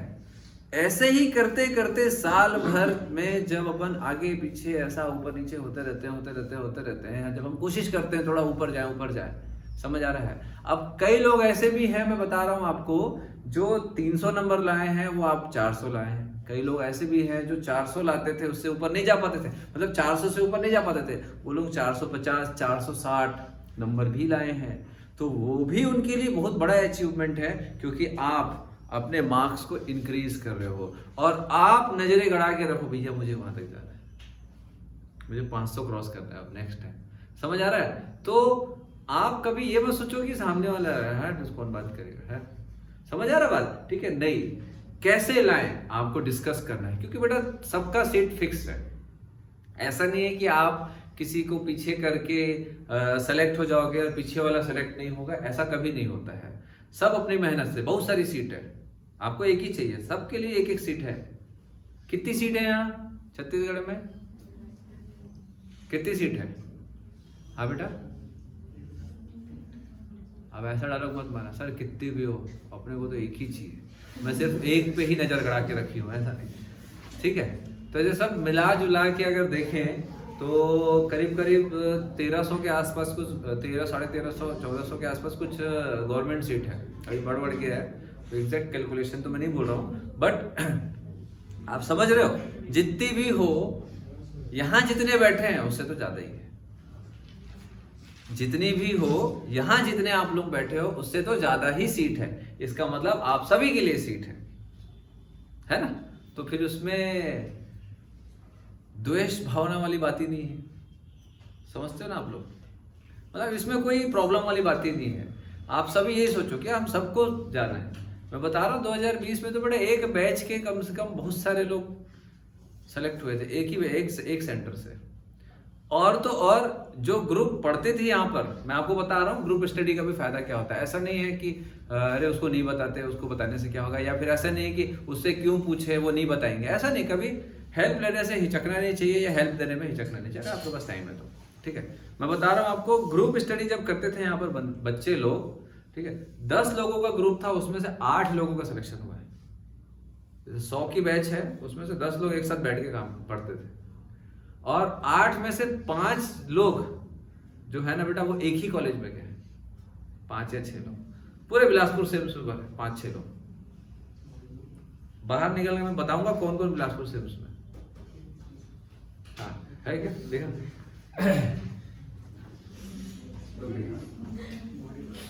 इसमें कम है। हाँ देखो इसमें कितने लोग हैं, बाप रे, 1 2 3 4 5 6 7 8 लोग हैं। मैं थोड़ा सा कम ही बोल दिया था। 8 लोग बिलासपुर सिम्स में एक बैच के। इसमें से कौन कौन स्टडी करता था मैं बता रहा हूँ। 8 में से, ऐसा नहीं है कि सभी के सभी, मैंने बोला ग्रुप स्टडी जो करते थे उसमें से एक ही साथ सब लोग गए हैं बिलासपुर सिम्स। तो इसमें विक्षा, ठीक है, महक चिमनानी तो खैर कभी ग्रुप में करते थे कभी नहीं करते थे। विक्षा, सृष्टि, उर्वशी, हर्षवर्धन, दीप सिंह, कितने हुए, 1 2 3, भावना है ना, 1 2 3 4 5 से 6, हाँ 6 लोग, समझ आ रहा है। तो कभी कभी क्या होता है, ग्रुप स्टडी काफी फायदेमंद होता है। जैसे किसी से कोई क्वेश्चन नहीं बना, मैं हमेशा आप लोगों को बोलता हूँ, पहले जब क्वेश्चन नहीं बनता है ना तो एक दूसरे से बात करके वो क्वेश्चन को डिस्कस करो, क्योंकि कभी कभी किसी के दिमाग का कुछ और कॉन्सेप्ट होता है, किसी के दिमाग का कुछ और कॉन्सेप्ट होता है। इससे बहुत फायदा होता है, मैं बता रहा हूँ आप लोगों को, समझ आ रहा है, इसका बहुत फायदा होता है। तो आप लोग जब यहाँ रहते हो तो कोई क्वेश्चन, जैसे आप लोग जो भी पढ़ रहे हो घर में वो क्वेश्चन बना रहे हो, नहीं बनता तो यहाँ फ्रेंड से डिस्कस किया करो। आने के बाद 10-15 मिनट है यहाँ पर, जैसे क्लास से पहले तो डिस्कस कर लो, क्लास के बाद 10-15 मिनट बैठ के यहाँ पर डिस्कस कर लो, क्योंकि घर जाने के बाद आप वो इंटरनेट ये वो दुनियादारी करोगे, ज़्यादा समय बर्बाद होगा। ऐसा नहीं एग्जाम क्लास हुआ और फट से भाग गए। Gene mutation in x chromosome, सबसे पहले एक दो लाइन लिखेंगे, एक्स लिंक्ड समझते हो, अब इसको समझ लो पहले। एक्स लिंक्ड डिसऑर्डर, अब एक्स लिंक्ड का मतलब क्या है? अच्छा, एक्स और वाई जो क्रोमोसोम है इसमें कौन सा जीन होगा?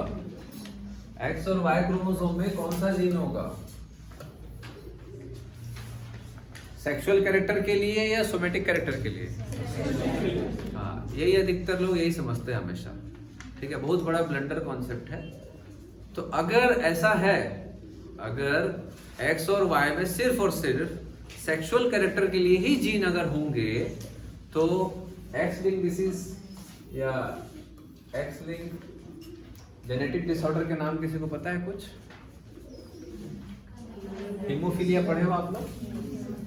पढ़े हो ना? ठीक है, और कुछ पढ़ेगा? Colour blindness, night blindness. अच्छा मुझे बताओ, colour blindness, night blindness male में होता है, फीमेल में होता है? दोनों में होता है। तो ये एक्स लिंक्ड है, तो कलर ब्लाइंडनेस का मतलब कलर नहीं दिखता है। नाइट ब्लाइंडनेस का मतलब होता है भैया उसमें रात में अच्छे से दिखाई नहीं देता है उसको। ठीक है, आगे देखेंगे अपन। हीमोफीलिया में ब्लड क्लॉटिंग नहीं होता है। तो blood clotting is a somatic character या sexual character? Somatic character. Colour blindness is a sexual character या सोमेटिक कैरेक्टर? Somatic character. तो फिर कैसे आप लोग बोल रहे थे कि एक्स क्रोमोसोम और वाई क्रोमोसोम में सिर्फ सेक्सुअल कैरेक्टर के जीन होंगे?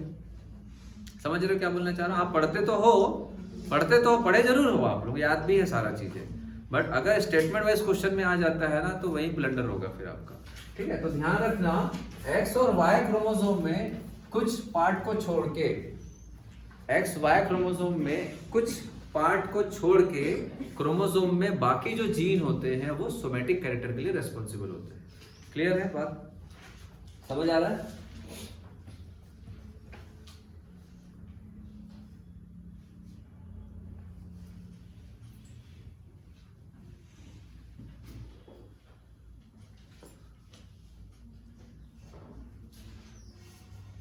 हो गया?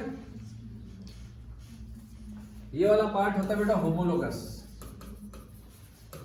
बाकी डिफरेंशियल पार्ट होता है ना। होमोलोगस क्या होते हैं? Same chromosome. होमोलोगस पार्ट क्या होता है? होमोलोगस पार्ट वो पार्ट होता है जो जिसमें एक ही कैरेक्टर के सेम जीन प्रेजेंट होते हैं, मतलब एक ही कैरेक्टर के जीन्स लोकेटेड होते हैं। ठीक है, बाकी जगह आपको क्या मिलेगा भैया? सेक्सुअल कैरेक्टर के लिए जीन। भाई सीधी सी बात है कि वाई क्रोमोसोम में मेलनेस के लिए जीन होगा, लेकिन एक्स क्रोमोसोम सिर्फ सपोर्ट करेगा, बट उसमें आपको मेलनेस के लिए जीन नहीं मिलेगा। क्लियर हो रहा है बात? तो कुछ पार्ट जो होते हैं, एक्स हो या वाई हो, कुछ पार्ट पे सोमेटिक कैरेक्टर के लिए भी जीन्स पाए जाते हैं। अब इसको अपना इनहेरिटेंस देखते हैं। तो ध्यान रखना, एक्स क्रोमोसोम इसका जो इनहेरिटेंस होगा, ध्यान रखना, एक्स क्रोमोसोम का जो इनहेरिटेंस होगा वो मेल में होगा कि फीमेल में होगा? फॉर एग्जाम्पल कोई सोमेटिक कैरेक्टर के लिए जीन है ना, कोई सोमेटिक कैरेक्टर के लिए जीन है, तो एक्स क्रोमोसोम मेल में ट्रांसफर करेगा वो जीन की फीमेल में? दोनों में। ध्यान रखना ये दोनों में होता है। और वाई क्रोमोसोम में सिर्फ और सिर्फ मेल में जाएगा। इसीलिए कुछ ऐसे कैरेक्टर्स होते हैं, ध्यान से समझो, कुछ ऐसे कैरेक्टर होते हैं जो कि सोमेटिक कैरेक्टर होते हैं, नॉट सेक्सुअल, जो सिर्फ मेल से मेल में जाते हैं, लाइक हाइपरट्राइकोसिस फॉर एग्जांपल। समझ लो, पहले मैं लिखवा नहीं रहा हूँ, हर चीज नहीं लिखेंगे अपन। हाइपरट्राइकोसिस, हाइपरट्राइकोसिस क्या होता है? पिंडा में हेयर्स, जैसे मेरे में भी है, जैसे कभी आते होगे तो देखे होगे, छी सर क्या है। ठीक है, तो ये हाइपरट्राइकोसिस जो होता है ये मेल टू मेल ट्रांसफर होता है। अगर फादर में है तो उसके बेटे में भी जाएगा। समझ आ रहा है? ऐसा नहीं बचपन से ही एकदम कान में हेयर लेके बच्चा पैदा होगा, ऐसा नहीं है, वो एक एज के बाद आता है वो। समझ आ रहा है? ठीक है, अब ऐसा नहीं सोचना है कि अरे मेरे पिताजी के कान में तो यार मैं देखा बहुत हेयर है। 18-19 साल के बच्चे जैसे ही पढ़े वैसे ही डाउट में, मेरे में तो नहीं है, सर बताए थे तो वाई क्रोमोसोम से ट्रांसफर होता है। अगर मैं अपने पिताजी का बेटा हूँ तो मेरे में तो ये होना चाहिए, मेरे में तो नहीं है भाई ये। तो ऐसा डाउट नहीं करना है, वो एक एज के बाद आता है हेयर्स। समझ आ रहा है? तो टेंशन वाली बात नहीं है। क्लियर है? तो ये फीमेल में नहीं होगा, कभी नहीं होगा, क्योंकि ये जो हेयर के लिए जो जीन है वो कहाँ लोकेटेड है? वाई क्रोमोसोम में लोकेटेड है। तो ये वाई से ही मेल में ट्रांसफर होगा। ठीक है, इतना समझ गया? चलो अपन आते हैं अब नेक्स्ट। समझ गया इतना? तो एग्जांपल, तो ऐसे जीन जो कि सिर्फ एक्स में ही है, वाई में नहीं है, और ऐसे जीन जो सिर्फ वाई में है, एक्स में नहीं है, तो वो लिंक्ड जीन है। वाई लिंक्ड जीन है, एक्स लिंक्ड जीन, मतलब वो सिर्फ और सिर्फ एक्स में है या वाई में है। समझ आ रहा बात? तो हम एग्जांपल देखेंगे, examples of x linked genetic disorder. बहुत इंपॉर्टेंट है, ये इतना इंपॉर्टेंट है कि आपको रात को नींद में भी अगर आपसे पूछे what is the example of x linked disorder, तो बेटा ऐसे आपको ना ऐसे ऐसे ऐसे गिनाना पड़ेगा। इतना इंपॉर्टेंट है। आप जब पैदा नहीं हुए थे तब से इससे बहुत क्वेश्चन आता है, आगे भी आता रहेगा। ठीक है, तो एग्जांपल में लिखेंगे एक एक। आई colour of Drosophila, I colour of Drosophila,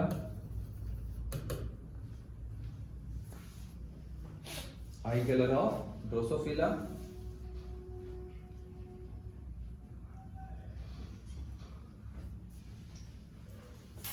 इसमें लिखेंगे red I colour.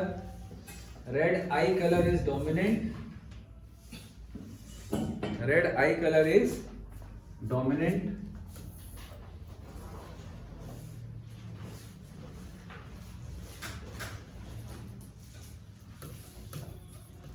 red eye color is dominant and white eye color या white eye बोलेंगे is recessive। ठीक है,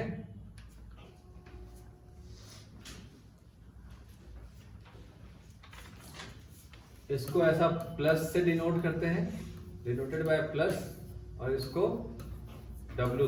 आप लोग जो लिंकेज देखे होंगे ना, लिंकेज का आप लोग देखे सेकंड पैराग्राफ, देखो एक बार उसमें देखो आप लोग, ड्रोसोफिला का आई कलर के ऊपर ही है वो एग्जांपल।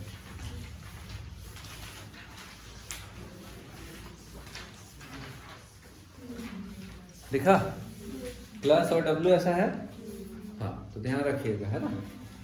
तो red I colour is dominant, that is उसको डिनोट कैसे करते हैं, प्लस साइन से, और व्हाइट आई कलर रेसेसिव है, उसको स्मॉल w से डिनोट करते हैं।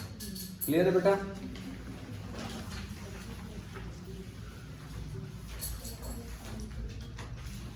अच्छा, अगर यहां पर ऐसा कुछ आ जाए x प्लस एक्स डब्लू, तो कौन बताएगा कि इसका आई कलर क्या होता है? हाँ? पक्का? क्यों? तो ये डोमिनेंट है, ठीक है, डोमिनेंट है, और ये मेंडेलियन डिसऑर्डर भी है। तो मेंडेलियन डिसऑर्डर में सब में लॉ ऑफ डोमिनेंस अप्लाई होगा, जितना मेंडेलियन डिसऑर्डर सब में लॉ ऑफ डोमिनेंस अप्लाई होगा। चलो देन नेक्स्ट एग्जांपल देखेंगे, हेमोफीलिया। हेमोफीलिया, हेमोफीलिया क्या होता है? ब्लीडर्स डिसीज है। बस एग्जांपल लिख लो अभी, हेमोफीलिया। देन उसके बाद कलर ब्लाइंडनेस,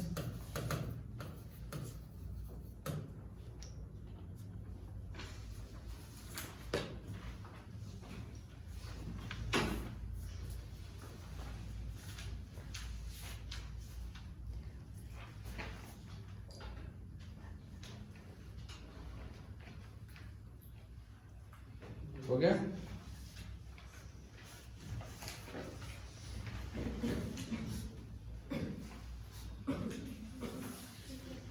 देन और क्या करेंगे?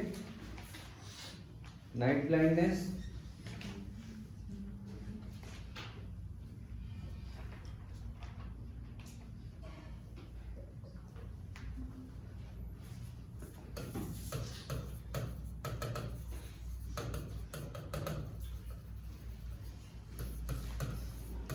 And Duchenne muscular dystrophy, short में DMD बोलते हैं इसको। मस्कुलर डिस्ट्रॉफी मतलब मसल्स सिकुड़ जाते हैं बेटा, इसमें ऐसा जेनेटिक डिसऑर्डर, मसल्स सिकुड़ते जाते हैं धीरे धीरे, मसल्स ठीक से काम नहीं कर पाता, इंसान इसमें मूव नहीं कर पाते हैं, है ना। इसको बहुत ज़्यादा अपन डिटेल में नहीं करेंगे।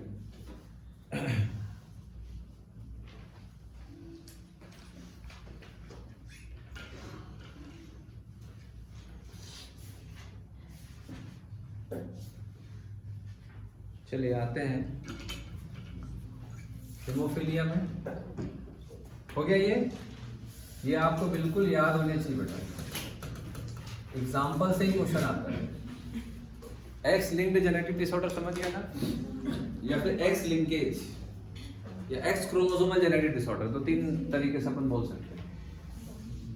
हो गया। अब आते हैं हीमोफीलिया, जैसे क्वेश्चंस वगैरह भी देखेंगे। हीमोफीलिया को ब्रीडर्स डिसीज बोलते हैं,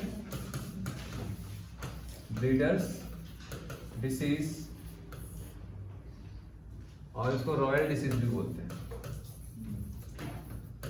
रॉयल डिसीज। क्यों बोलते हैं? इंग्लैंड की महारानी के बेटे को था, रॉयल फैमिली की बीमारी है ये, सम्मान की बात है ये बीमारी।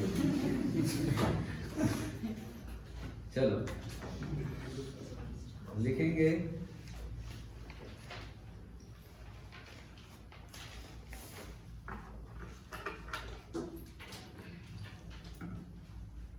it cause lethal effect, it cause lethal effect when it comes in homozygous condition, it cause lethal effect, lethal effect, lethal समझते हो? मौत के मुंह में लेके जाए।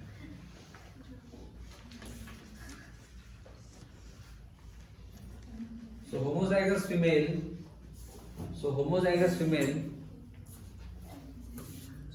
XH die in embryonic life, die in embryonic life, ठीक है।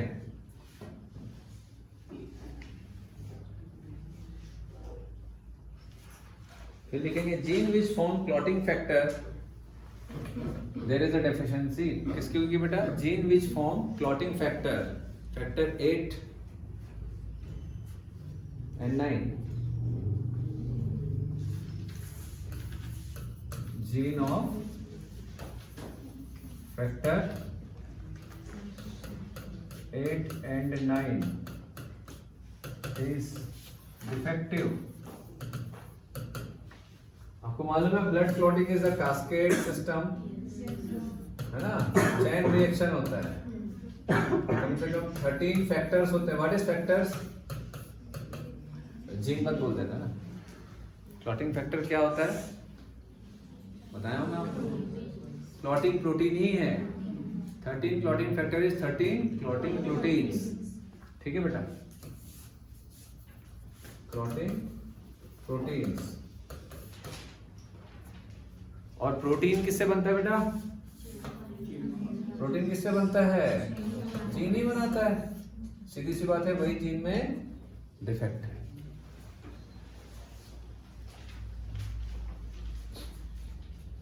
हो गया। तो gene which form clotting factor are located on, कहां लोकेटेड होगा? एक्स क्रोमोसोम में, are located on X chromosome, are defective.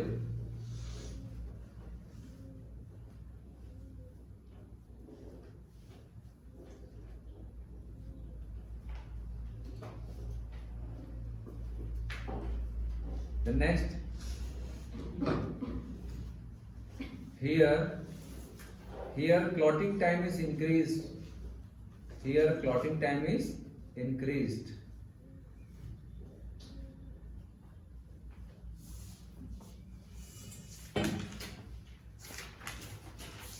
Clotting time increase हो जाता है बेटा, आधा घंटा से लेकर के 24 घंटे तक ब्लड निकलते रहता है, from half hours to 24 hours. Generally clotting time कितना होता है?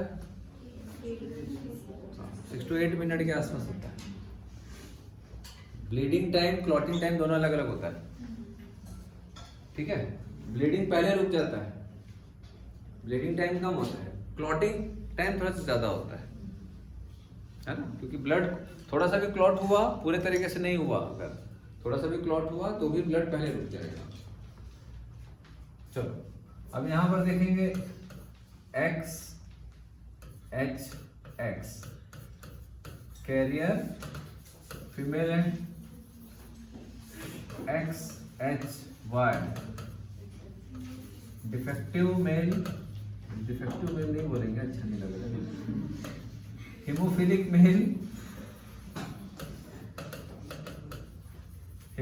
मेल, ठीक है, XH। हीमोफिलिक फीमेल डाई इन एम्ब्रियोनिक लाइफ।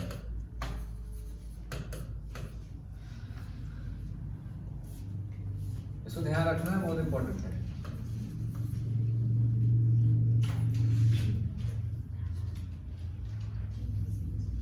तो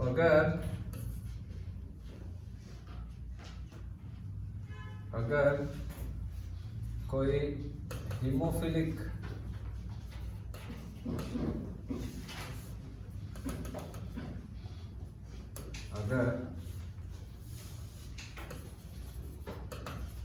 career female married with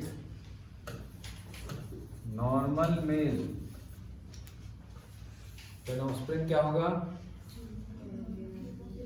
career female for haemophilia is married with normal male, then क्या होगा? XHX, क्या होगा? XY। तो इसमें देखो क्या क्या पैदा होंगे, XHY, XX और XY। कितना percent? Out of total male percentage of haemophilic male are 50%। Out of total children percentage of haemophilic male are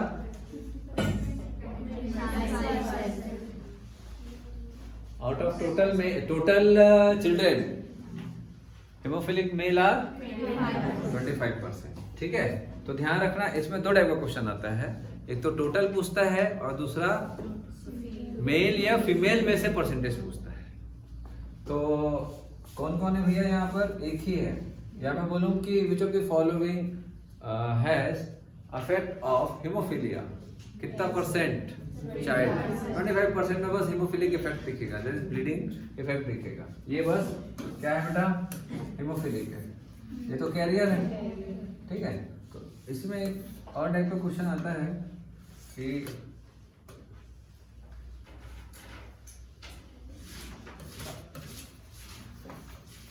daughter of haemophilic male marries with son of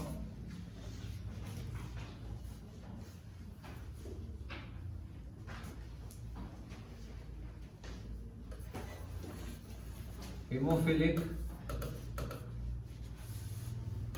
male. What are the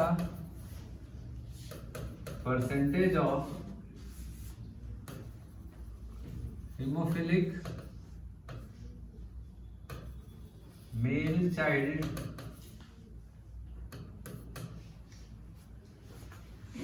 बना?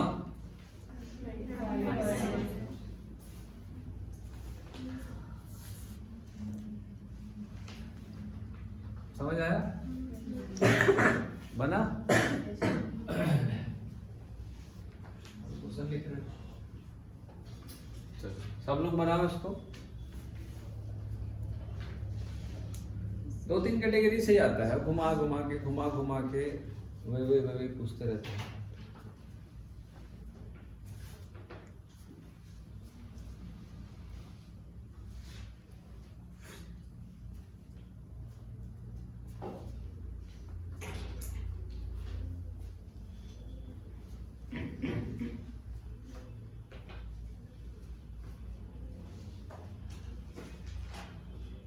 फिर एक और question दूंगा अभी।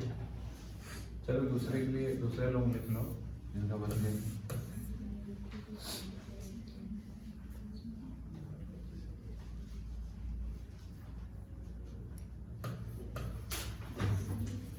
Daughter of haemophilic male marriage with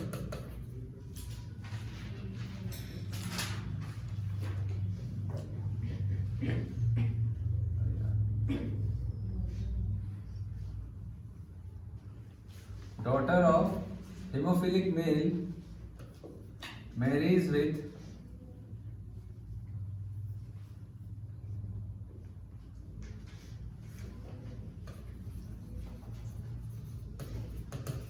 hemophilic male. What are the percentage of hemophilic child produced? पहले बना लो पूरा.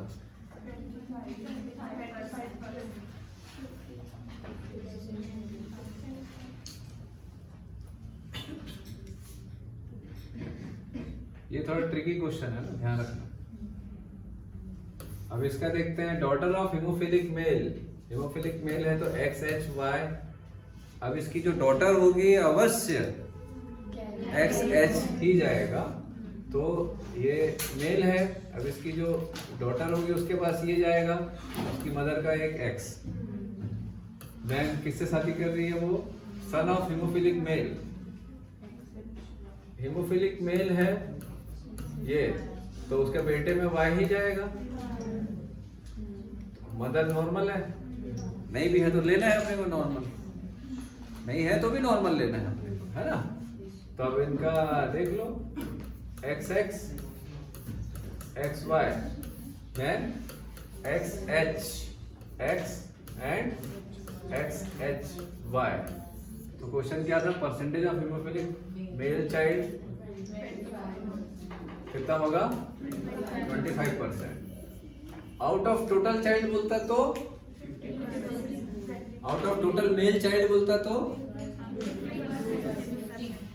50%. ठीक है.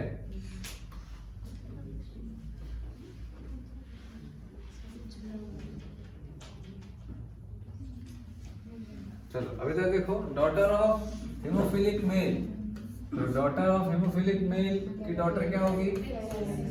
कैरियर होगी, है ना. मैरिज विद हिमोफिलिक मेल बता दिया है, ये होगा. चलो XH XH XHY XXH XY. कौन कौन है भैया हिमोफिलिक? एक ये है, एक ये है. पूछ रहा है हिमोफिलिक चाइल्ड कितना प्रोड्यूस होगा?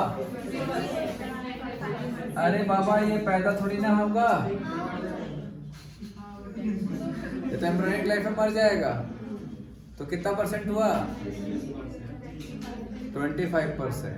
समझ आया? इसलिए बोला है ट्रिकी क्वेश्चन है.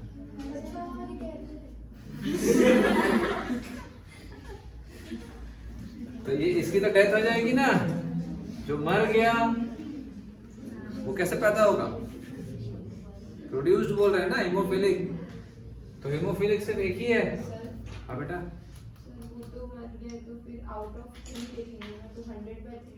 लेकिन बेटा प्रोबेबिलिटी तो 4 की है ना. प्रोबेबिलिटी तो 4 की है. गैमेट तो बनेगा, जाइगोट तो बनेगा.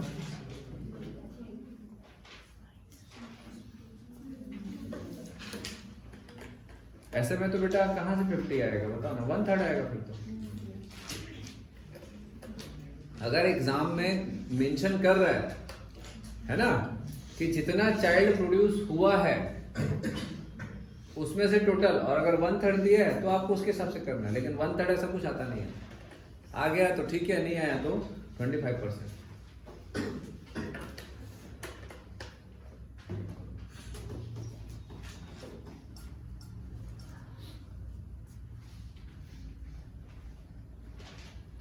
क्योंकि यहां पर क्या है? Non specific question. Percentage of haemophilic child, ऐसा नहीं बोला है कि जितना प्रोड्यूस हुआ है उसमें से कितना परसेंट. समझ आ रहा है? अंतर है ना. कभी स्पेसिफाई नहीं करते एग्जाम में बहुत ज्यादा, तो आपको समझना पड़ेगा कि वो क्या है. तो वो क्वेश्चन में रहने से समझ आता है. चलो हो गया. इससे ज्यादा कुछ क्वेश्चन नहीं आता है. अपन दादा वादा दादी दादी सब उसका देख लिए हैं, उससे ज्यादा क्या देखें. नाना नानी वाला भी क्वेश्चन आता है. नाना नानी वाला क्वेश्चन भी आता है कि उसकी जो समझ रहे हो, उसकी दादी थी, उसकी दादी अगर कैरियर थी तो ऐसा हो सकता है क्या? चांसेस है बट होगा ऐसा नहीं है, क्योंकि दादी के पास एक्स एच और एक्स है। अब कौन सा उसके बेटे में जा रहा है नहीं मालूम ना अपने को, तो ध्यान रखना प्रोबेबिलिटी के क्वेश्चंस आते हैं इसमें। चलो हटा दो। चलो द नेक्स्ट क्या देखेंगे इसमें? Colour blindness.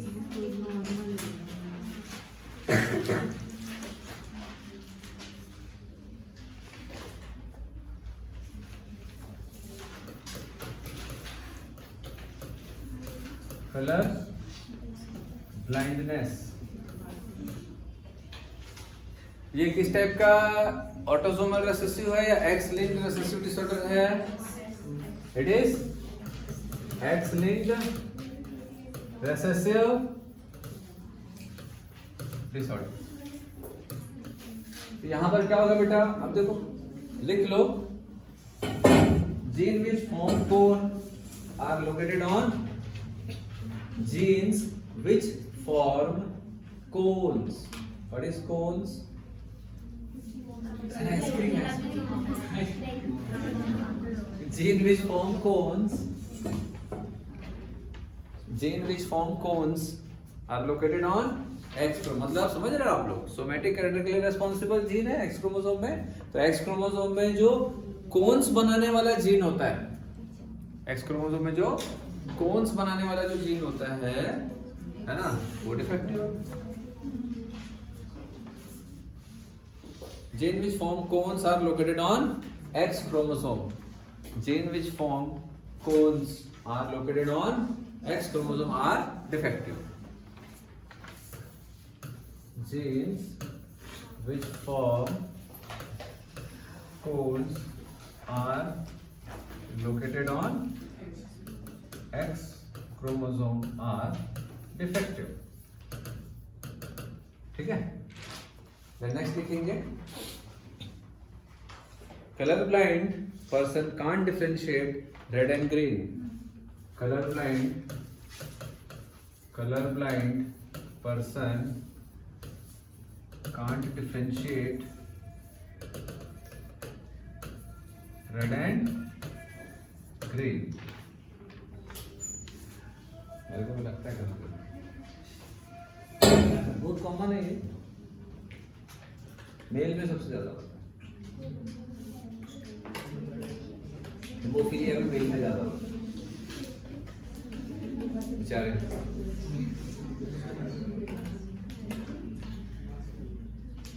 अच्छा, सिकल सेल जो है वो मेल या फीमेल किस में ज्यादा होता है बताओ? फीमेल में बेटा, वो ऑटोसोमल रिसेसिव, ऑटोसोमल रिसेसिव भी हो सकता है।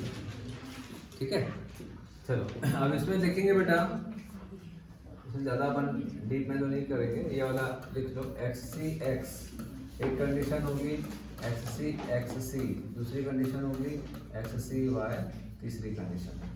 ठीक है, तो ये सब क्या है? रिसेसिव जीन है। C is a small c, not capital C, है ना। तो ये क्या होंगे बेटा? कैरियर फीमेल, और ये कलर ब्लाइंड बेचारा मेल। अच्छा, ये पैदा होगी कि नहीं? कई लोगों के दिमाग में है नहीं सर, अरे भाई आप नहीं दिख रहा तो मर थोड़े जाएंगे, कलर नहीं दिख रहा थोड़े ना मर जाएंगे। तो colour blind female, colour blind female. ठीक है, तो इसमें ज्यादा कॉमन है कलर ब्लाइंडनेस मेल। इसमें ज्यादा कॉमन है haemophilia, night blindness male. Effective होते हैं, इफेक्टिव चीजें ये होती हैं।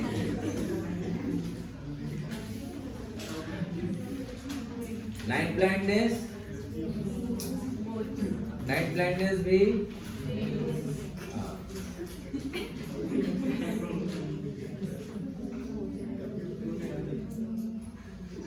एक फिल्म देखा था, बोल रहा था ऋषि कपूर और कौन सी चॉकलेट पास चॉकलेट है क्या? 1 आध रुपये वाला इनकम नहीं चाहिए, विमल मत दे देना।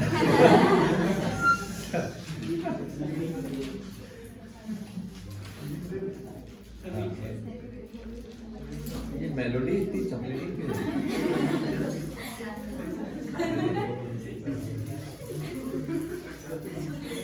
अब ऐसा सर रुको बताते हो, दिखाता ना ऐड वो देखो। चलो देखो एक आध क्वेश्चन देखो, सिलिकॉन की दे रहे हो क्या? सर लाया तो दूसरे के लिए था। सामने मैंने लिया नहीं, आप ही ले लो। चलो ठोकर खाना जरूरी है, कभी सक्सेस मिलता है, तभी गाना बजता है दिमाग में। ठोकरा के डॉक्टर बन के आऊंगा sir.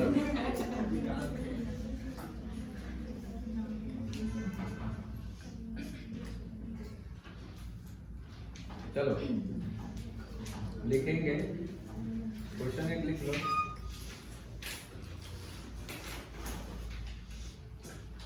Haemophilic mail marries with daughter of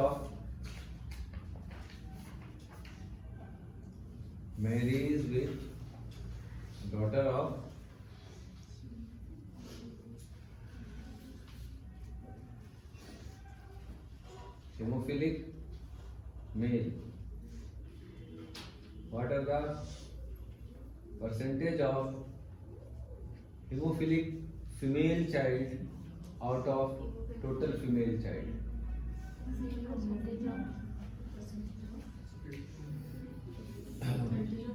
Find out percentage of hemophilic female child out of total female child.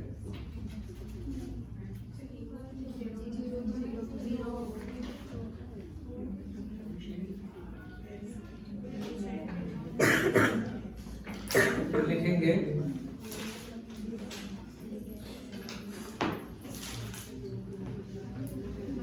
hemophilic carrier female for color blindness है, hemophilic color blind लिख सकते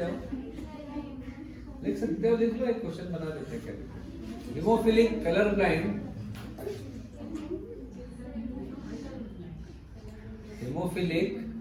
color blind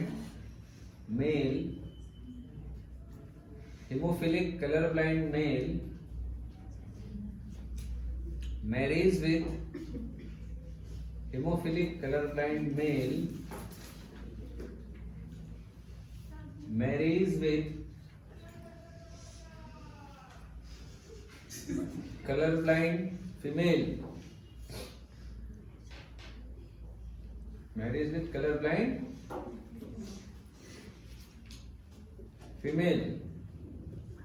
what are the percentage of hemophilic and colorblind child? क्यों नहीं हो सकता? आपको अलग अलग बताना है, हेमोफिलिक चाइल्ड कितने हैं और कलर ब्लाइंड चाइल्ड कितने हैं। बनाओ क्यों नहीं हो सकता? एक्स लिंक्ड है, एक्स लिंक्ड है, दोनों जीन डिफेक्टिव है। मतलब पूरा प्लान बना लिया मारने का अपनी फैमिली को। और कुछ तो नहीं छूट रहा है बेटा चैप्टर में? और कुछ छूट रहा है क्या? अरे मैं सोचा बता रही आंसर बाद में बताना, पहले कुछ छूट रहा है क्या? पेडिग्री एनालिसिस छूट रहा है। चलो यही पेडिग्री है बेटा, और कुछ थोड़ी ना। हाँ चलो बताओ। हाँ चलो क्या क्वेश्चन था बताओ, पहले क्वेश्चन बताओ मेरे को। hemophilic color blind male marries with color blind female। तो तो देखेंगे X C H, X C H, X C Y, X C Y, यही होगा, यही होगा कि नहीं? कैसे आ रहा है आप लोगों का आंसर, क्या क्या आ रहा है? 100% चाइल्ड आर कलर ब्लाइंड, बताओ 100% आर कलर ब्लाइंड एंड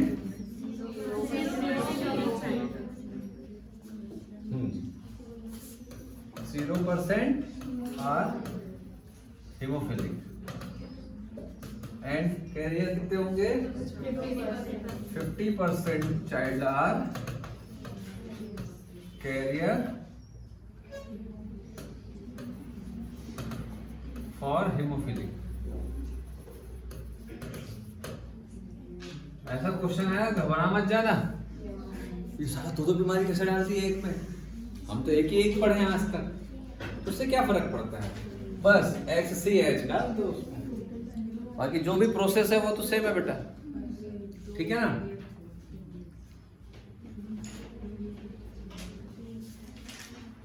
बन जाएगा ना इसका क्वेश्चन, आसान है। चलो एक आध तो अपन पेडिग्री एनालिसिस के क्वेश्चन कर लेते हैं फटाक से।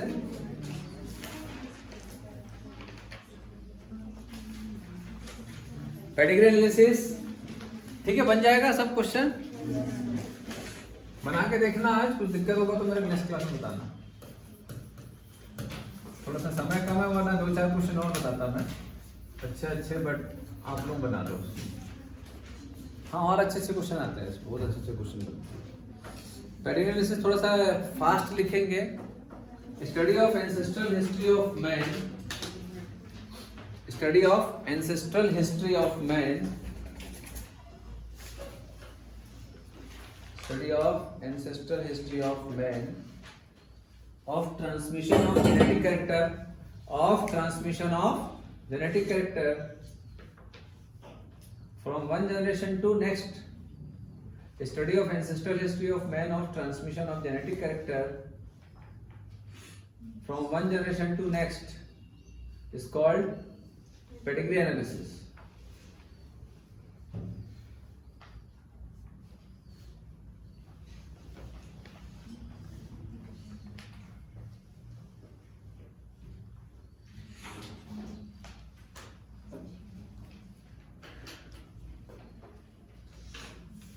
क्रोमोसोमल डिसऑर्डर में पेडिग्री एनालिसिस देख सकते हैं क्या? नहीं, सिंबल्स देखेंगे।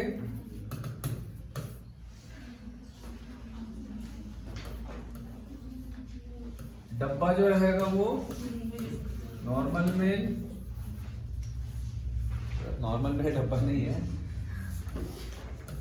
नॉर्मल फीमेल, और ऐसा अगर बीच में से लगी चीज दिए तो वो उनकी मैरिज को बताया जा रहा है। ऐसा मुझे ऐसा लगता है कि विदेशी लोग आए होंगे इंडिया, और जब शादी होती है फेरे करते हैं तो ऐसा एक गठबंधन रस्सी जैसा बांध देते हैं उनके बीच में, मतलब इधर उधर नहीं जाना, साथ ही साथ में रहना, साथों फेरे। तो आप देखे होंगे ऐसा एक गठबंधन रहता है, फीमेल की जो चुनरी होती है और मेल का भी चुनरी होता है, दोनों को बांध देते हैं, और शादी होता है दोनों ऐसा राउंड मेल और फीमेल के बीच में ऐसा एक, तो वो आके देखा होगा, अच्छा मैरिज, बस एक लाइन खींच दी, marriage.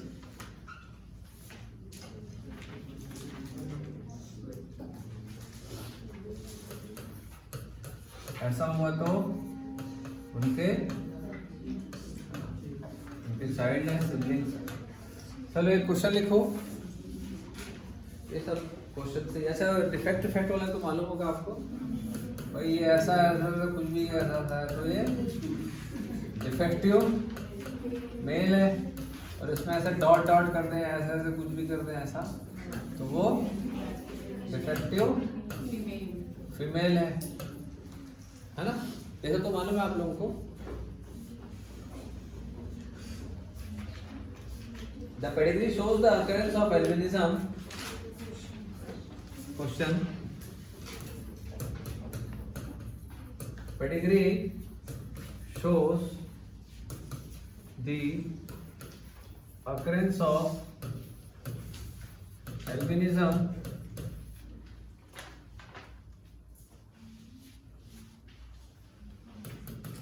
if person 4 is homozygous, the carrier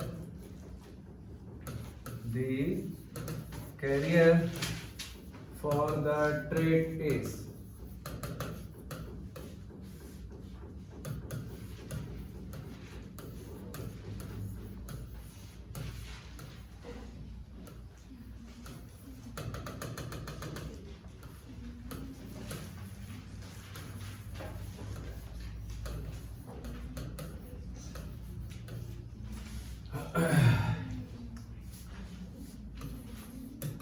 option 1 4 5 6 5 6 1 2 3 1 2 5 6 ये क्वेश्चन हो गया। एक और दे रहा हूँ, सब घर में बना के लाना। नेक्स्ट क्लास में फिर इसको समझाऊंगा। Given pedigree shows inheritance of autosomal recessive gene. What is the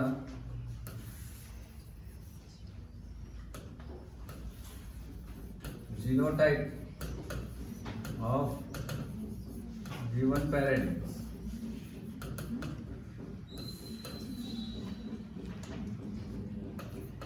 A, small a,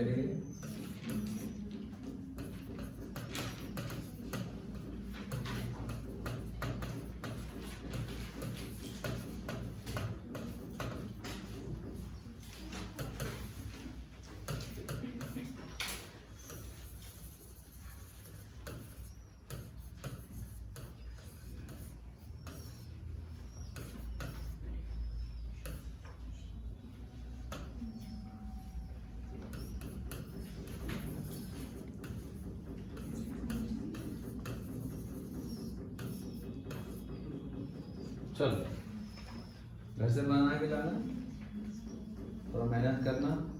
next class में ह्यूमन जेनेटिक्स बताऊंगा। ये टॉपिक खत्म हो गया है, थोड़ा सा एक्स्ट्रा एक बताऊंगा जो क्वेश्चन कभी कभी फ्रीक्वेंसी वाला आता है। ठीक है, मिलते हैं नेक्स्ट क्लास में।